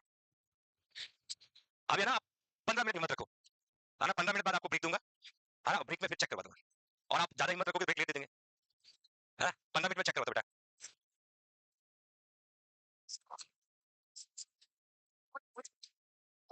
क्यों मैं पता नहीं सर। बोलता मैं बोलता हूँ। आप लोग कितने बजे आ जाते हो? 1 बजे? हाँ हाँ हाँ, गेट पे भीड़ लग जाती है, मुझे पता है, यहाँ सब बच्चे खड़े थे, कैमरे में देख रहा था मैं। ठीक है, मैं गार्ड साहब को कहूंगा, कभी कभी सफाई की वजह से थोड़ा वेट करना पड़ता है, बट मैं कह रहा हूँ कभी कभी, आज नहीं था, मैं बोल दूंगा बेटा, ठीक है, ये प्रॉब्लम सॉर्ट आउट कर लें, ओके बेटा। Now right ventricular failure, left ventricular failure. देखिए बच्चों, आपको एक है ना, एक वे बताता हूँ, कहीं आपकी हो सकती है इन्फॉर्मेशन मेरे तक नहीं पहुंच पाती होगी। मैंने एक शिकायत पेटी लगा रखी बार, उसकी चाबी मेरे पास रहती है। कभी भी किसी भी बच्चे को कोई प्रॉब्लम है और मैं नहीं मिल पाता हूँ, बच्चा मेरे तक रीच नहीं होता है, तो भले ही आप अपना नाम भी मत लिखना, उसमें शिकायत कर देना, और मैं उस प्रॉब्लम को सॉल्व करने की पूरी कोशिश करूंगा। कि बड़ा सिस्टम है, बड़े सिस्टम में कभी डायरेक्ट मिलना मुश्किल होता है, और कई बच्चों की प्रॉब्लम शायद हो सकता है कि गार्ड से या कहीं पर भी मिस हो जाती है, और मैनेजमेंट में ये होता है कि सर को नहीं पता चलना चाहिए, और सर चाहते हैं सर को पता चले, है ना। तो ऐसा कुछ होता है तो आप उस शिकायत पेटी में प्रॉब्लम लिख करके डालिए, डेली चेक होती है ना, ताकि मैं आपकी प्रॉब्लम को शॉर्ट आउट कर पाऊं। कई बार कुछ चीजें होती है, बच्चा परेशान होता है, वो नहीं कह पाता है ना? जैसे अभी एक गुरुकुल में कूलर का इशू था, है ना, सॉल्व हो गया ना। एक दिन मैं विद्यापीठ गया, लाइब्रेरी पहुंच गया मैं, तो देखा छोटा सा कूलर रखा हुआ, और मैंने कहा इस गर्म हवा में कैसे सामना हो रहा है, अभी बड़ा कूलर लगा हुआ। तो ऐसी प्रॉब्लम जब है, मैं शायद वो भी सॉल्व करने वाला था, अब रुकूंगा मैं। हाँ, वाईफाई भी किसी इशू है, वो भी हम सॉल्व करूंगा, वक्त के साथ सब चीजें, ठीक है। उस दिन मिले नहीं आप लोग, शायद सॉल्व हो जाता वहीं। हाँ हाँ करूंगा बेटा। नाउ राइट वेंट्रिकुलर फेलियर और लेफ्ट वेंट्रिकुलर फेलियर, बहुत बदमाश हो आप।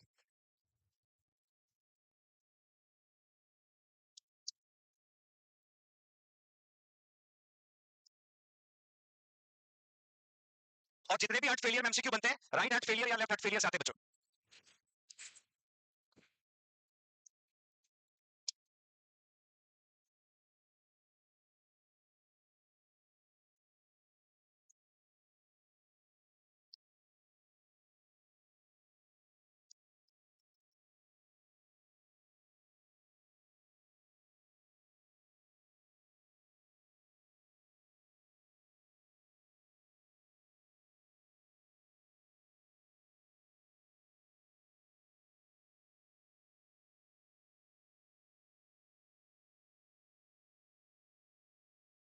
आपको तो नॉर्मली मैंने जब ब्लड फ्लो पढ़ाया था, और उसमें आपको कहा था कि सुपीरियर वेना कावा से ब्लड आता है, इंफीरियर वेना कावा से आता है, राइट एट्रियम में, ट्राइकस्पिड वॉल से राइट वेंट्रिकल, पल्मोनरी वॉल से pulmonary artery, then lungs, lungs में प्यूरिफिकेशन, देन पल्मोनरी वेन और left atrium, then bicuspid valve से लेफ्ट वेंट्रिकल और आयोटा में। अब right ventricular failure also known as right side heart failure, left ventricular failure also known as left side heart failure, इन दोनों में most common heart failure होता है left side. किधर होगा आप याद करिए, मैंने कहा था mitral wall most common faulty wall, left side का mitral वॉल था, bicuspid वॉल था, that is a mitral wall, that is a mitral wall, और मैंने कहा था mitral वॉल जो है ये मोस्ट कॉमन फॉल्टी वॉल होता है। अब आप मुझे बताएं, यदि if your left side heart going to be fail, if your left ventricle is unable to do the normal function, जब लेफ्ट साइड का हार्ट काम नहीं कर रहा है, लेफ्ट साइड का हार्ट काम नहीं कर रहा है, तो ब्लड वापस किधर आएगा, लेफ्ट एट्रियम, लेफ्ट एट्रियम से ब्लड किधर आएगा, blood return back from the left ventricle to the left atrium to the pulmonary vein और pulmonary vein to the, आया समझ में? इधर वाला तो ऐसे ही कहा रहा है लंग्स, भाई राइट वाला तो चल ही रहा था, लेफ्ट वाला वापस कहां गया? जब भी लेफ्ट साइड का हार्ट फेल होगा पल्मोनरी सिम्टम दिखेंगे, कौन से? याद रखना, left side heart failure can cause pulmonary symptom, मतलब लेफ्ट साइड का हार्ट काम करना बंद करेगा, लंग्स में ब्लड वेसल्स में कंजेशन बढ़ेगा, तो पल्मोनरी एडिमा होगा, क्या होगा? ब्रीथिंग डिफिकल्टी होगी, एडजस्टनल डिस्निया होगा, है ना? ये लंग्स के साउंड अबनॉर्मल होगा, ये सब किसके सिम्टम होंगे? किसके सिम्टम होंगे? तो याद कैसे रखोगे? When left side heart failure can cause pulmonary symptom, can cause, तो लेफ्ट साइड हार्ट फेलियर के जितने भी सिम्टम आपको बताऊंगा वो लंग्स के होंगे, किसके होंगे? लंग्स के, फॉर एग्जांपल पल्मोनरी एडिमा हो सकता है, डिस्टेंट लंग साउंड हो सकता है, लंग्स के अंदर पल्मोनरी कैपिलरीज का प्रेशर बढ़ सकता है, पल्मोनरी आर्टरी का प्रेशर बढ़ सकता है, ब्रीथिंग डिफिकल्टी हो सकता है, तो सारी प्रॉब्लम किसमें होगी? किसमें होगी? और यदि हमने ट्रीट नहीं किया तो ये ब्लड और कहां पहुंच जाएगा? तो लेफ्ट साइड हार्ट फेलियर क्या कॉज कर सकता है? लेफ्ट साइड हार्ट फेलियर कौन कॉज? वेरी गुड, यदि राइट वेंट्रिकल आपका काम नहीं कर रहा है तो ब्लड वापस किसमें गया? राइट एट्रियम से कहां जाएगा? और अपर एक्सट्रीमिटीज, और इधर वाला कहां जाएगा? और वापस कहां चला जाएगा? बॉडी में। मतलब right side heart failure can cause systemic symptom, can cause, blood वापस कहां जा रहा है? बॉडी सिस्टम में, ब्लड वापस कहां जा रहा है? सपोज राइट वेंट्रिकल ने काम नहीं किया तो blood return back to the right, और राइट एटीएम ने वापस ब्लड को कहां भेजा? आपको पता है सेंट्रल वीनस प्रेशर बढ़ेगा कम होगा? सीवीपी बढ़ेगा, इधर जुगुलर वेन प्रेशर बढ़ेगा कम होगा? बढ़ेगा। इंफीरियर वेना कावा से ब्लड कहां आएगा? लिवर में, तो क्या हो जाएगा? लिवर की साइज बढ़ेगी कम होगी? स्प्लीनोमेगली क्या होगा? और लिवर से ब्लड पोर्टल वेन में आएगा तो पोर्टल वेन बढ़ेगा, प्रेशर कम होगा। तो मतलब बॉडी सिस्टम के सारे symptom right side heart failure किसके हैं? और लंग्स के सारे सिम्टम, तो left side heart failure can cause pulmonary symptom, और left side heart failure can cause right side heart failure can cause, और राइट साइड का हार्ट काम नहीं करेगा तो बॉडी में ब्लड वापस आएगा, वेट बढ़ेगा, एडिमा होगा, सेंट्रल वेनस प्रेशर बढ़ेगा, जुगुलर वेन प्रेशर बढ़ेगा, पोर्टल वेन प्रेशर बढ़ेगा, स्प्लीनोमेगली होगी, ये सब किसमें होगा? राइट साइड हार्ट फेलियर किसमें होगा? दोनों का डिफरेंस समझ में आया? ओके, अब हम बात करते हैं राइट साइड हार्ट फेलियर और लेफ्ट साइड हार्ट फेलियर में। सबसे पहले बात करते हैं sign of right ventricular failure evidence of the systemic symptom, sign of left ventricular failure can evidence of the pulmonary symptom. ये दोनों डायरेक्ट एमसीक्यू बच्चों, कि कौन सा हार्ट फेल होगा, हो सकता है राइट वेंट्रिकल की जगह राइट साइड लिख दे तो भी आपको आंसर प्रॉपर देना बेटा।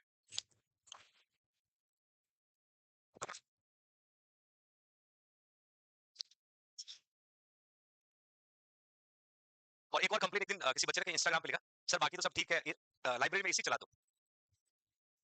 तो मैं कहा नालायक, मीडियम लिखना जरूरी है? आप आके बोल सकते हो आपका हक है ना? बाकी तो सब अच्छा, सारे एसी चलवा दो, जिससे फिर आप भी सुधरो। आप उसके बाद ये नहीं लिखा sir thank you so much.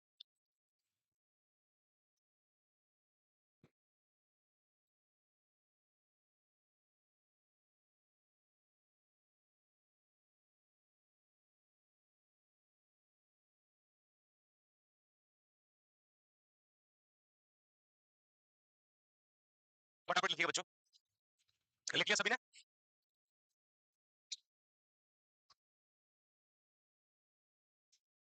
Okay, now next class